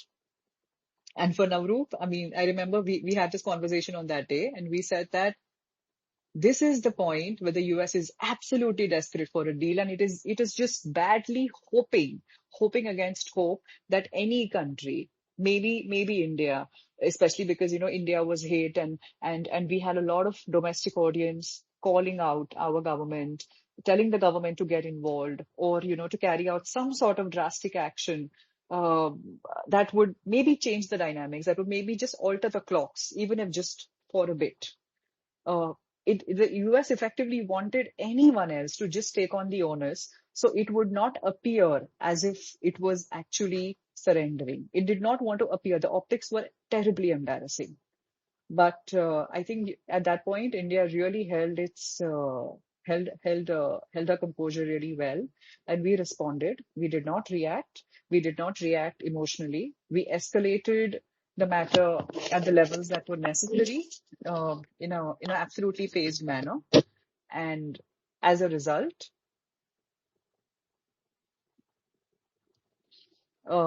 what really happened was, So, I believe on the yeah, 13th, the MOU was signed. the MOU was agreed to. He announced on 13th. Okay. MOU was agreed Before, on the 13th. So yeah, effectively, so, you see the timeline, 10th, 11th, 12th. Because right. when we researched our book, and we there was just so much material, there were just so many elements of history that we went into. And the one thing that we have always insisted and repeated is, what you see in the news is not the action. What you're seeing in the news is the reaction. So the ability to find out and engage the action from the reaction is where your analysis and probabilities will stem from. So for us, the events on the 10th, 11th, and 12th, they absolutely signaled peak desperation, which is why we said a deal is due any day. And it was so satisfying. It has been so satisfying on the 17th when we actually saw the deal being inked. uh, I think it was tremendously gratifying. It's very, very satisfying to know uh, that our analysis was on point. And yes, it was very rewarding. It felt very, very good. Now, Okay. Navru, do you Okay. want to talk about the geopolitical impacts? Yes, I will. I will. But before that, I'll just wind up one clock and then we'll move to geopolitical analytics. Okay. So we read about, we today talked about SPR, we talked about crude, we talked about US bond yield, Japanese bond yields, we saw about, swap lines, and we also talked about, how Federal Reserve was facing because inflation for domestic prices were rising, inflation were rising. If inflation does not, if it keeps on rising, the Fed would be forced to raise rates as is expected by the end of this year. If Fed, the AI capex gets halted, the valuation bubble pops. So there is a lot of contagion or reaction, which starts to follow if this war had continued further for few more weeks, which is why Donald Trump had to cut this war short and finish it. But there was one more factor, which was the munitions, market munitions and midterms, which I've written many times over in our book and in the Niti Shastra articles. And also the insurance angle, please, Navru. Yes, yeah, please. I'm coming to that. Okay. So in munitions, and the insurance is the geopolitical part of it. Okay. So in munitions, you had US exhaust 1,000 tomahawks in 1.5 months. Now that is, they absolutely built now 90 tomahawks per year. So they exhausted 10 years of tomahawks in 1.5 months. They exhausted, and some of these weapon systems will take years to repaint. For example, let me just lay out for the audience. Okay, so what were the bases hit? The Fifth Fleet headquarters, Bahrain, Erbil military base, Iraq, Bluffville Sultry Air Base, Jordan, Ali Salem Air Base, Kuwait, 10 damage to warehouses. Camp Arifajan, 11 reports of damage to radar and small production. Camp Buharin, damage to satellite communication. Shoiba Port in Kuwait, damage to general administrative building. Qatar Al Udeid Air Base, damage to a runway. Saudi Arabia Prince Sultan Air Base, damage to small warehouses and a radar protection structure. And 2 to 3 Strato tankers were also taken out over there. UAE Al Dharfa Air Base, 11 reports of damage to fuel storage, medical clinic, hangars, and the barracks. And this is very critical because that is where the soldiers are supposed to say, imagine hitting the barracks, right? Then Al Ruwais Military Air Base in UAE, 7 reports of damage to small, and the Bahrain Fifth Fleet headquarters was virtually taken out of the biggest US naval base in the region. So all in all, 13 air bases and 13 military installations, US bases were hit. Now, if I come to, if you want me to talk about the thing, okay. So you had munitions, you had 1,000 tomahawks, which need 40,000, 47 months to refill, even if they invoke the Defense Production Act. You had 1,000, 1,100 plus JSAMs, which will need 48 months to replenish. You had 190 to 290 thards used of 360, which will take another few months to replenish. Here, you had Patriot missiles of around 1060 to 1430 fired at 42 months. One Patriot missile or one third missile, let's say, was about $100 million or something like that. While a Shaheed drone, that 136 drone or that innocuous drone of Iran, just costed $10,000. That was the cost equivalence. Do we remember the US withdrawing THAAD Yep. systems from other Yes. countries? THAADs were withdrawn from South Korea. THAADs were withdrawn from Ukraine. Patriots were withdrawn from Europe, and they were all transported to the Middle East because their allies were screeching, "Oh, you've only protected Israel and you've not protected us." So the stockpiles of munition depleted to such a level that the US could simply not continue this war going forward. This is another masterclass of asymmetric warfare. How these 13 bases was taken out by Iranians, and the Iranians were ably backed by the Russian and the Chinese. The Russians were providing through Caspian Sea, the missile air defense system, manpads, Shaheed drone factories in Russia, which were set up for Ukraine war. You had the Chinese supplying them the Baidu GPS and satellite intelligence. You had the Russians, giving them satellite mapping and technology. So you see, the US was trying to clamp down on satellite photography as well. There were private companies who were barred from beaming images of US bases midway the war, so that the destruction is not visible. But the Chinese satellites were ably beaming that, look, this is destroyed. Look, this is destroyed. So this was the kind of warfare which was carried out. And Iran was not alone in this war. It was ably backed by Russia. It was ably backed by China. So this was another military angle. So munition clock was also had run out crazily. So they had no option but to ultimately sign the deal. The deal was ultimately signed on 18th night, 19th morning India time. It was signed at the Palace of Versailles in France, the same very Versailles where interestingly, 1919 reparation treaty for Germany was also signed. Only difference being You have to admire the irony of the fate, and only this time that the Americans were paying reparations to the Iranians. Now, this MOU is very interesting. Let me just discuss 5 more points and then I come to geopolitical strategy. This MOU talked about Iran will have zero enrichment. I mean, Iran will commit to no nuclear bomb. Number one. That anyway was part of GCPOA. It was a part of the fatwa of Khomeini. Number two, it said Iran's enrichment would be sufficient. Donald Trump himself at the G7 summit, if other countries are able to do, so can they. He justified them having basic enrichment rights. And under NPT, Iran has enrichment rights, which are recognized in the GCPOA. Donald Trump reiterated on the press conference at the G7, and few hours later in the MOU, that text made it true, that basic enrichment right of 3.67%, which is the IAEA mandated enrichment for civilian nuclear power, will be, accepted for Iran. It will be also ultimately based on the final deal, which will be concluded in the next 60 days, but this is what is going to come. Then you had dilution of enriched uranium. That enriched uranium is going to ultimately happen.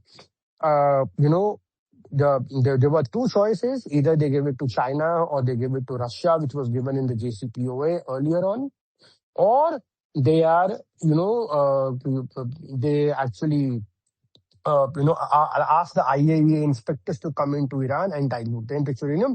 This contours will be decided in the JCPOA in the final deal, which will be decided. The third point was about Strait of Hormuz, which was the most critical point. Strait of Hormuz before 27th of February was an open waterway. Okay. Now, there are two differences.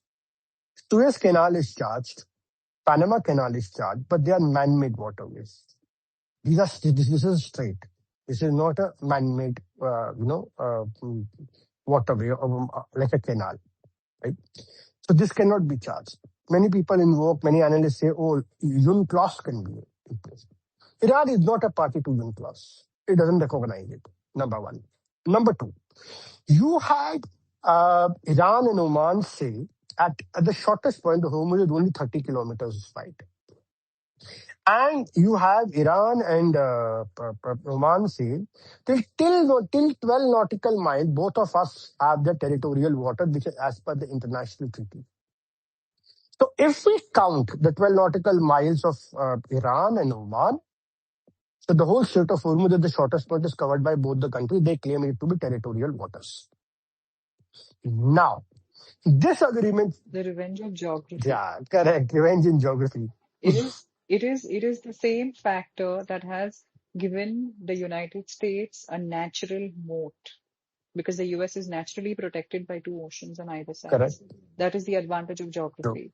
So you had one country use its advantage of geography against another country that has been bullying everyone using its advantage of Okay. geography. Now, so you had you had Hormuz thing, and in the MOU it has came that till 60 days no toll will be charged. Iran agreed to it. After 60 days, you Iran, Oman, and the Gulf state, in consultation with the Gulf, will set up a maritime authority for maintenance of the strait and for service charges to be levied as per the discussion which will unfold. So technically, first 60 days, US said, okay, don't do it, please, for us. Give us a graceful exit, and then after do whatever you want to do. This is the kind of surrender which has happened at Versailles. The fourth point of surrender was $300 billion reconstruction fund, which was supposed to be paid by Qatar. You had the US company saying, oh, we also want to be part of the oil, cargo and everything. Now, US says, okay, we are not going to pay a penny. Obviously, you're not going to pay a penny, but your companies are going to be equally part of it, and the Iranians are going to have a windfall. The same very windfall is ultimately going to, run via IRGC to its military industrial complex and its proxies. So you end up strengthening the very enemy you were trying to take it down a few weeks back. Look at the kind of surrender which has happened. Then you say, oh, we are going to unfreeze $24 billion of Iran, which we had sanctioned because Iran was trading oil. So like India paid some, Saudi Arabia, other countries, Europe paid some. So all that money was lying sanctioned because of the US sanctions. Now Iran says that, you pay us upfront, maybe some amount upfront of it, and that we will pay up.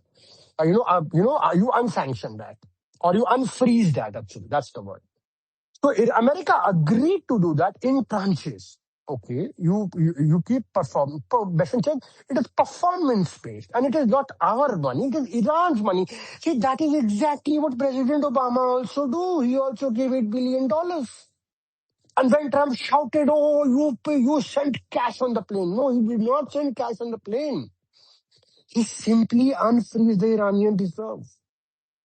And the same thing that Trump is about to do again. And then the contention point is Lebanon. Article 1 of that MOU says both America and its allies, that means Israel,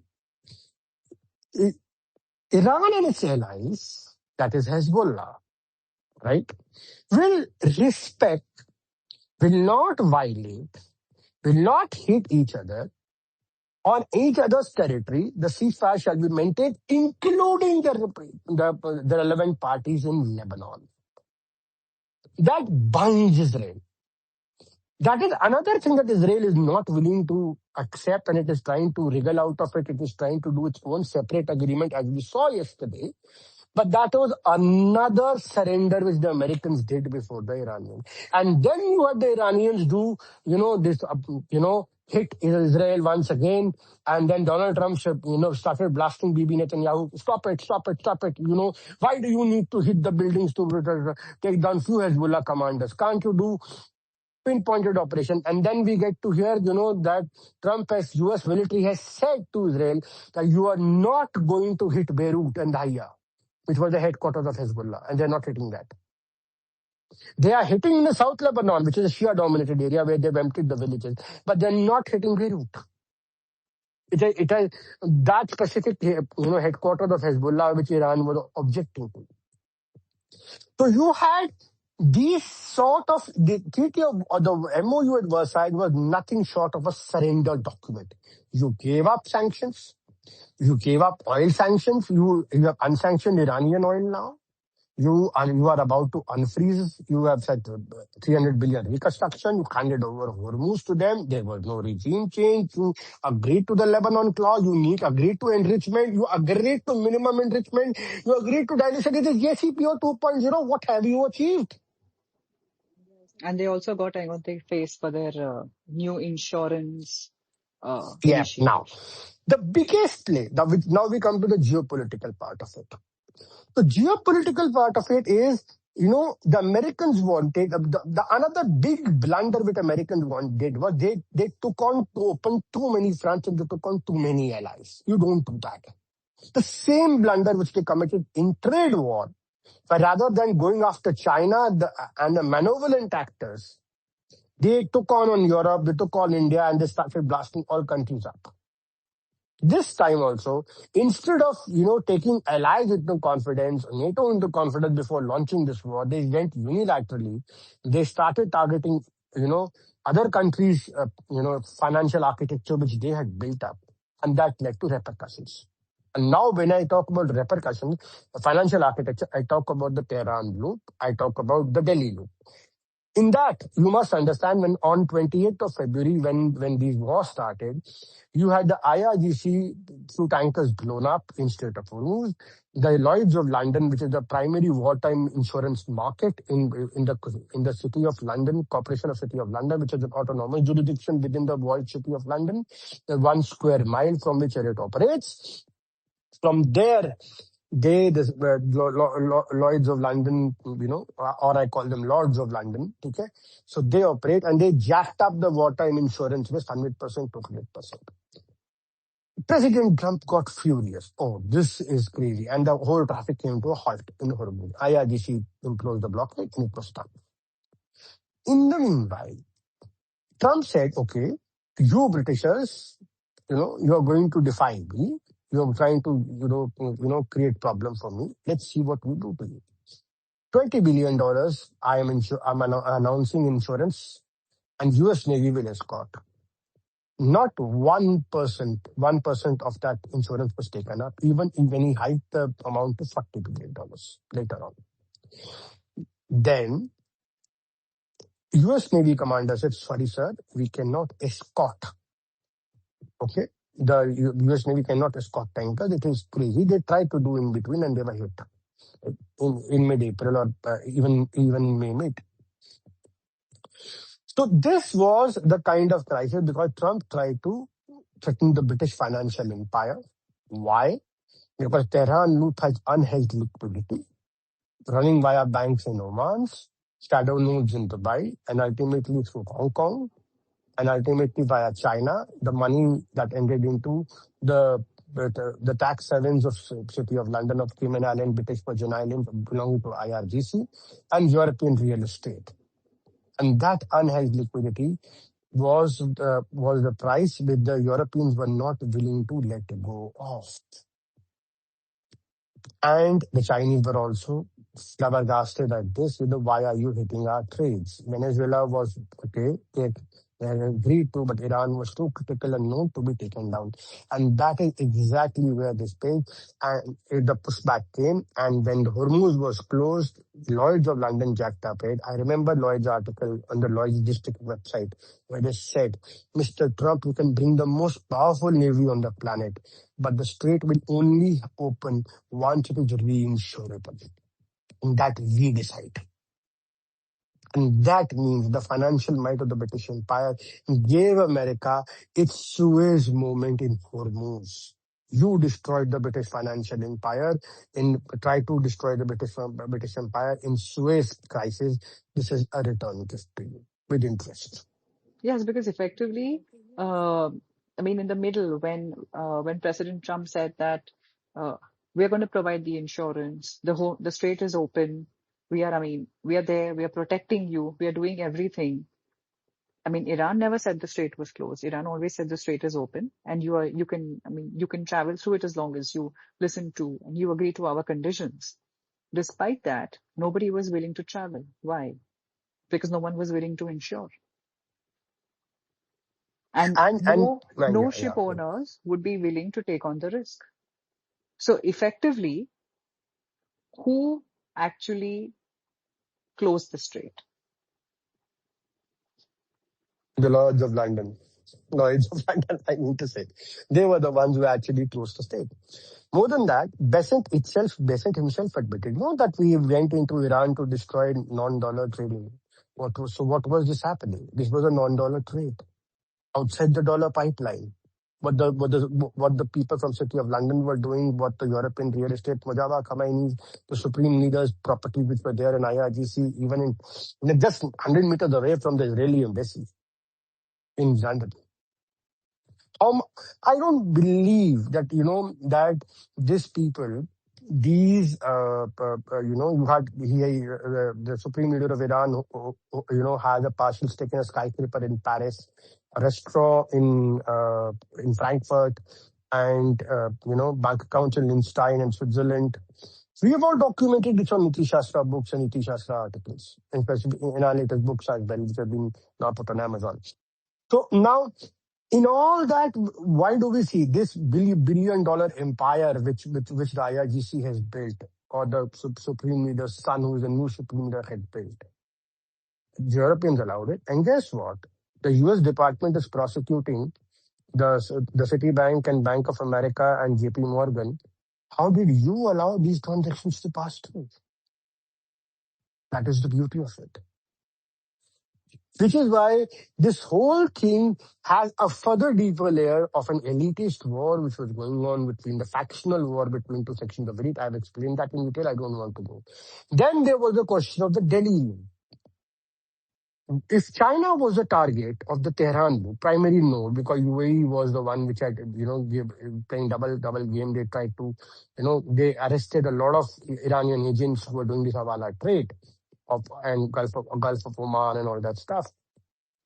You had India as a secondary target, which is why Indian sailors were also hit. Why? Which is why Russian oil has been sanctioned again. Because you, in August 2025, said, I am opening Vostro accounts and I am authorizing rupee surpluses of Russia to be deployed in Indian government security bonds, establishing a petro-rupee ruble trade. And it is that time in August, mid-August, August 5 and August 7, August 9, when RBI issued these Vostro account circulars that Russian surpluses can be deployed into Indian government security bonds, where India could borrow at lower rate because of Russian surpluses being invested in the bonds. Just like a petrodollar loop were established between Saudis buying the US treasuries of oil sales, right? Circular loops. And that led to President Trump getting enraged and imposing 25% more tariffs for Russian oil in India in mid of August 2025. That was the reason. This is a non-dollar trade which Russia and China are operating in yuan. China and Iran were operating in yuan. India and Russia were operating in rupee and ruble.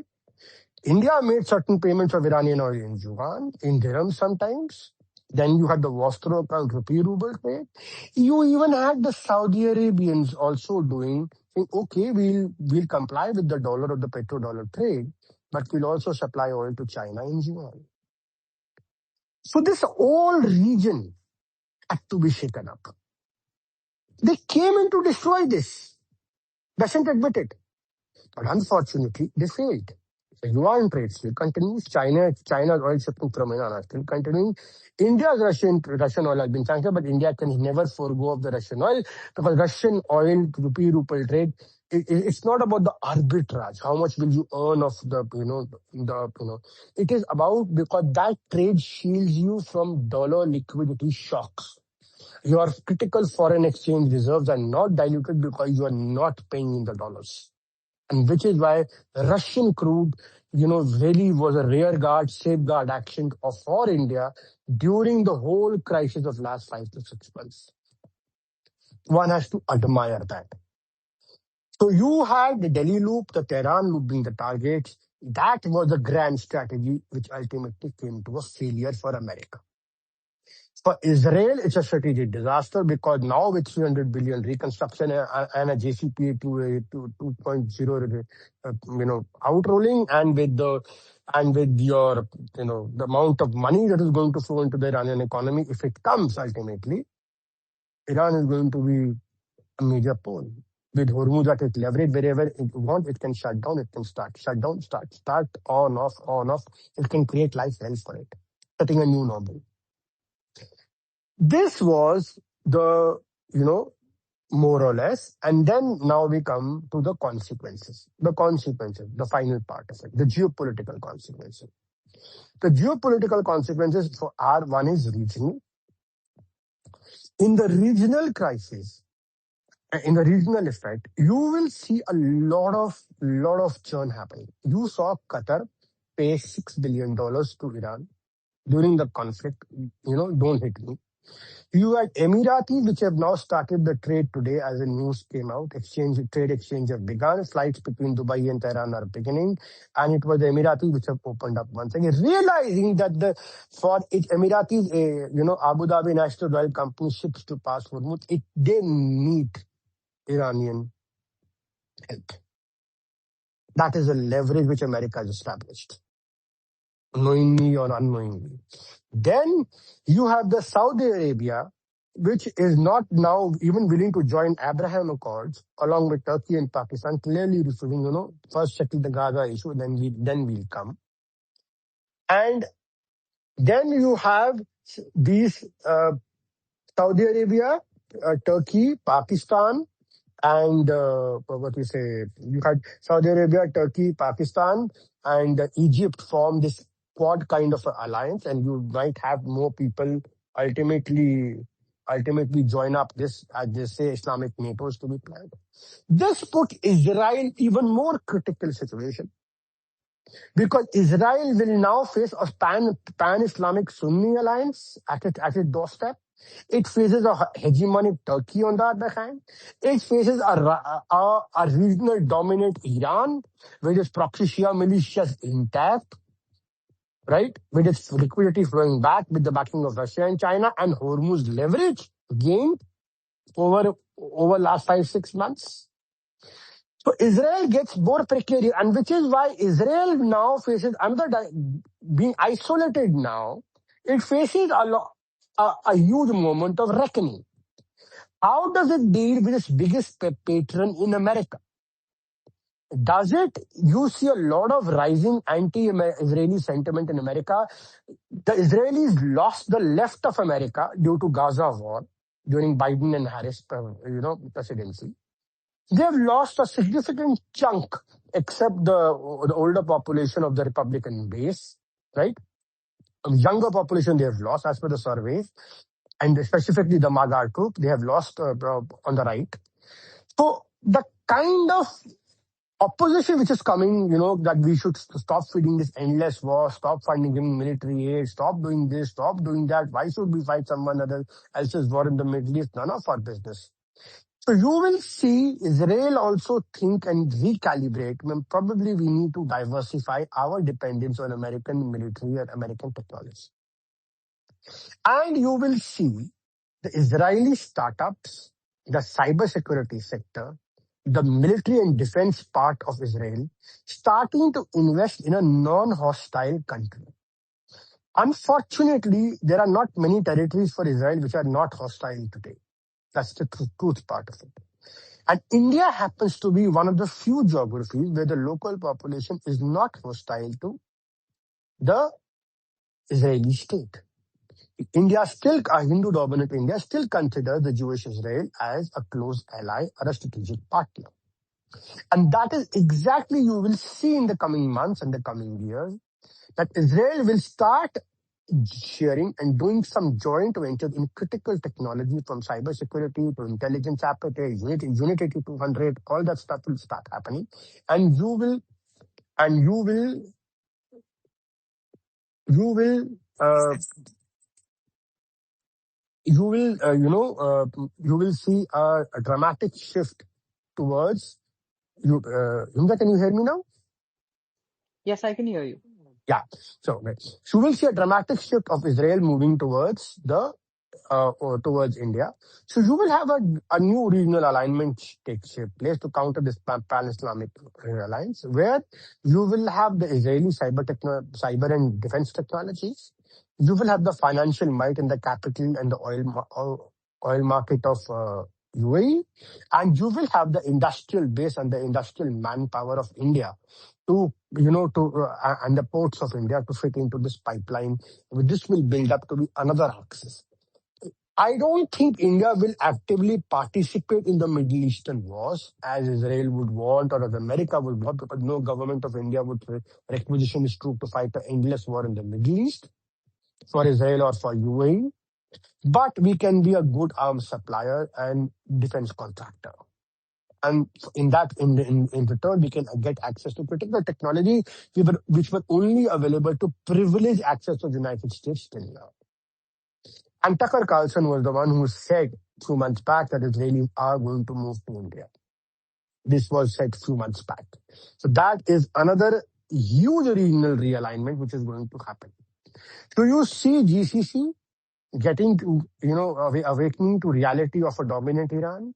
You see a pan-Islamic Sunni NATO rising, which will ultimately align with the pan-Islamist communist axis, Islamist communist axis, as we talked about in New Global Order in 2016. And you will have you will have a vulnerable Israel wanting to cement its hegemony by making its own alliances in the region, by with UAE and India and maybe Greece and Cyprus and Morocco, right? So this is regional. Now we come to the global part of it. And this is the last and the penultimate part. On the global part of it, you will have two major things. One, there's a bifurcation of supply chains. When Trump went to China, he talked about subsidized trap, where he said, where President Xi Jinping warned him that, look, you are declining power. I am the rising power. And we can avoid this confrontation if we work together. And if we do not, then it will lead to conflict. But the second part of the statement was even more damaging. Where first time the Communist Party of China in a joint there was no joint communique, it was a statement with the CCP released. It said Taiwan's question was unrelenting. US had no basis to intervene in that. And ultimately, Taiwan would be reunified with the mainland. And guess what? New York Times book, which has come out, The Regime Change, actually said Trump considers Taiwan nothing but a spoon on the table worth. He only cares for Taiwan till Taiwan has semiconductor. The day TSMC and other companies start to reshow the factory, US will not, this transactionalist United States of America will not take one moment to trade China to buy peace in the Pacific. So we as India need to be very, very understanding of this dynamic which are going to play out. US will try to prod India and use India in anti-China sentiment, trying to promote the Tibetan sentiment, trying to promote the Uyghur sentiment, trying to promote Arunachal, all that kind, all those Quad, all those things will be used. But we must never lose the foresight that it is the very United States which is dumped Ukraine, which will soon dump Ukraine to Zelensky to Russia, which will soon, which will soon dump, which will hope most likely in future dump Taiwan, which dumped Israel literally at the altars of made Iran stronger. You know, the Israelis are feeling cheated and dumped by Iran, by President Trump, or what has been done. They're enraged. With this kind of a partner, India should be very careful of requisitioning itself for an anti-China front. Keep Quad low, and for India to maintain this balance of strategic autonomy, the sine qua non is Russian energy and defense because that takes care of your less dependence on American supply chains. Two, your strategic partnership with Russia must be enhanced because that is the leverage which you have with China on the Asian continent. And three, that my sense is RIC, Russia, India, China dialogue should be revived so that these three powers on the Asian continent which control the global, I consider Russia as the G-SIB of commodities and oil and energy, China as the G-SIB of production and manufacturing, and rare earths, India as the G-SIB of consumers and services. So if these three countries can come to a working arrangement, I'm not even saying, start a BRI kind of a project or India becomes a part, a working arrangement where deconflicting mechanisms can be built, where there is a problem, Moscow's good offices can be used to make sure the border disputes don't escalate forward. This region can be a region for prosperity, and we can make sure that the United States dream of pitting one power against another power and trying to use one to dethrone the other and becoming a tool in US subservience doesn't happen. And the US, finally, my friend, we come to United States of America, the last few lines. United States has realized that it is a hollowed out, it is an indebted empire. It is what Roman Empire was at its peak, when it became financially, virtually impossible for it to run itself. It is just like Britain was what in 1930s and 40s, just before a massive default in World War II when Britain could no longer hold its empire. The US today is at the same moment. 1956, Britain faced the Suez Moment. Today, they are facing the Hormuz Moment. They're facing the Suez Moment. America is facing the Suez Moment and Hormuz. So this is one battle which America has lost. And it has lost decisively. They may not admit it. It's a bitter pill to accept. New normals are going to be established. New trading regimes are going to be established. Trade deal between India and America is going to be postponed further. So all this is going to be because we have the midterms coming. You had the America putting 301 actions on table, doing all kind of nonsense. So all this has to be dealt with. But at the end of it, it all boils down to that empire is broken. It's a cycle which began. A cycle, supply chain crisis started during COVID, where you had countries run for first time countries, faced an existential crisis. Masks are not available, medicines are not available. You had Russia, Ukraine, where the weaponization of dollar happened. Then you had the Iran war, where we had the biggest seismic change where US Navy failed to break open Hormuz. Rather, a surrender document was signed at Versailles as we have laid out in our talk today and in our books and articles. So all this combined together makes us sure that it is an empire on decline. It is an empire in its twilight. But is the war over? No. One battle, a kinetic battle has been won. The battle will now shift to political level, which is you will have these small fights in Hormuz because that a new normal it will take some time to make it to this. But then the battle will shift to political level, where you will have the midterms in America. If Trump loses, Democrats win, he will be impeached, there will be subpoenas, and the whole thing, gets even worse. With the Fed raise rates, if the Fed starts raising rates, the bubble, AI bubble pops, valuation bubble pops. I won't say AI is a bubble, but the valuation is a problem. So that bit of bubble pop, you're putting so many capex, where the capex is running ahead of productivity, productivity gains. Then This will ultimately move to the financial market, which I believe will happen after October, November. That is what my sense is. It likely to happen. So this, my friend, is not over by any means.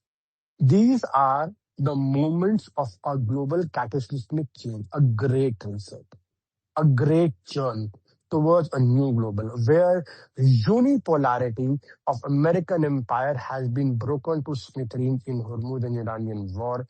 The military might of the American military has meets its limit, has seen its limitation gets brutally exposed in this conflict, and they were unable to force open the Hormuz or you know impose their decision on Tehran. And you had regional power centers dictate, like Turkey, which was pivotal to decide the Kurdish. You had China, which was or Russia, critical to sustaining Iran. You had India, which is the swing power of oil and commodities consumption, which could decide where the flows ultimately goes. All countries are trying to, wanted to gather a pie of India's oil crude basket. So you had a financially hollowed out empire which did not have any, the basis. So this, my friend, is a sum and system of result. We had a supply chain reset. We had amidst the one. Battle is over. The war continues. Unipolarity is over. Multipolarity is there. But unfortunately, multipolarity is going to be chaotic because we still do not know what comes next. There is no system in place. Can we say China will take over? No. Will the countries accept China's order? No. Will the countries accept BRICS order? Probably not. So what is going to come? And this is a period of churn where great events are going to happen. Maybe today it is Iran, tomorrow it could be Taiwan. Or day after tomorrow it could be North Korea, South Korea. So you will see eruptions happening regularly in this next 4 to 5 years. And that is how the story flows.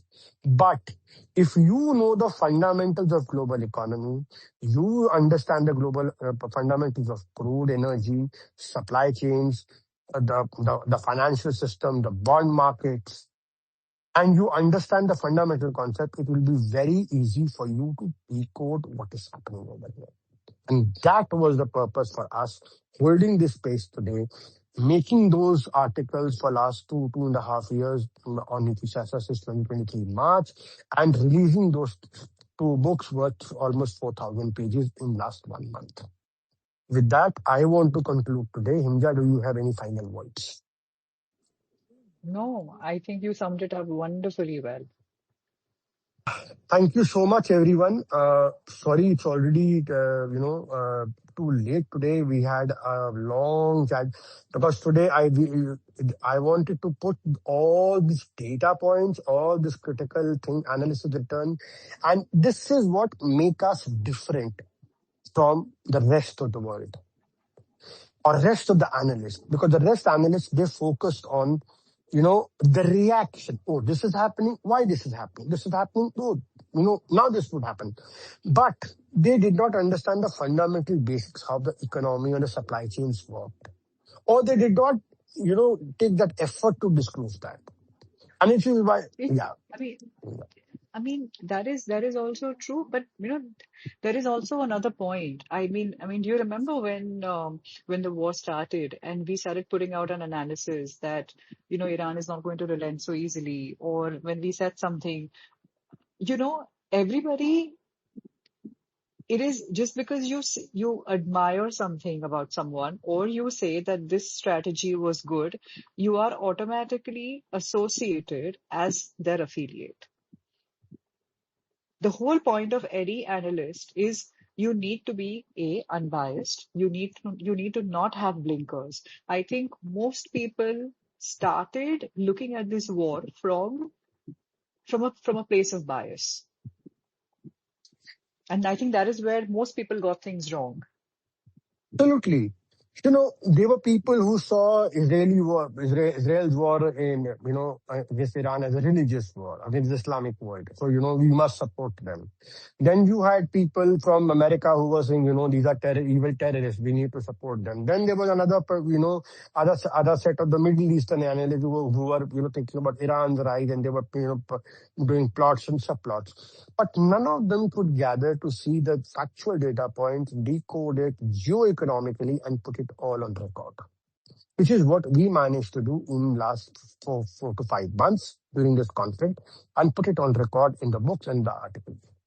And finally, the purpose of this whole space, the purpose of our writings, the purpose of everything what we have done over last 12 to 15 years together, me and India together, in the new global order, in the Korean Peninsula, in the 5G report, in these Niti Shastra blogs and articles and books, what we have conceptualized, the purpose was just to put India narrative first, not to be requisitioning or intellectual stuff based on what Western sponsored think tanks would think, or what the Europeans would think, what the Americans would think, what the Russians would think, but what we as Indians should think about it. If it is in our interest, Israel, I'll give you an example, one small example of Israel, and then I end. Israel is a natural ally of India when it comes to military strategic defense partnership in the region. There is nothing wrong with that. But when it comes to this war in Iran, it damaged India's foreign exchange crisis. It almost led to a foreign exchange crisis with the rupee falling. It almost damaged our economic security. It killed our sailors. It ultimately rendered so many people in India jobless without a restaurant and because of gas and all the problems not functioning. What price did the Indians pay for this war launched by two countries out of their geostrategic ambitions? It was a very costly war. Correct. And also, why must everything be like a binary choice? Why must it be that if Israel is your natural technological partner, you cannot have a working relationship with Iran? Why do things always have to be binary? And why do they always have to be sentiment driven? Or why do they have to follow the narrative of the West? I mean, why will we decide that a certain country ought to be punished for a certain crime it may have carried out in the eyes of a third country? No, Our relation should be a bilateral issue. absolutely What someone else does is not of any concern to us. correct. So, like we heard logics. Oh, Iran sponsors so many terror regimes. Tell me, how many Shia groups have committed terror attacks in India? None. Rather, Iran had that. So whatever happens between Israel and Iran is a bilateral relation. It has got nothing to do with India. India has its own bilateral relationships with Iran. India has its own bilateral relationship with Israel, which needs to be nurtured and prospered. India has its own bilateral relationships, just like we have our own bilateral strategic partnership with Russia, on which we have relos and we have given them air bases, and we also have a quite cantankerous relationship with the United States of America these days. So you need to balance these out. That is what, and as an analyst, it's our duty to say, okay, we need to develop this part of this, because always understand geopolitics and geoeconomics, it's all about interest. It is not about love. It is not about hate. It is not about relationships. It is not about partnerships. It is not about quoting each other. It is just about interest. If my interests converge on technology and defense with Israel, I will agree to it for my benefit of my people. If my interests converge with Iran when it comes to Central Asia, Chabar, North-South Transport Corridor, I will engage with Iran, no matter what Israel or America says. If Russian oil is protecting me, my foreign exchange and dollar liquidity shocks, I will engage. and secure my BrahMos, secure my S-400, which was fabulously in Operation Sindoor. If America gives me technology through big tech and AI and data centers, Nvidia provide me GPUs, I will take it. I would want a good trade deal with America, which benefits my country because of the economics. So you have to, demarcate what your interests are, and based on that, those interests, you develop your strategy.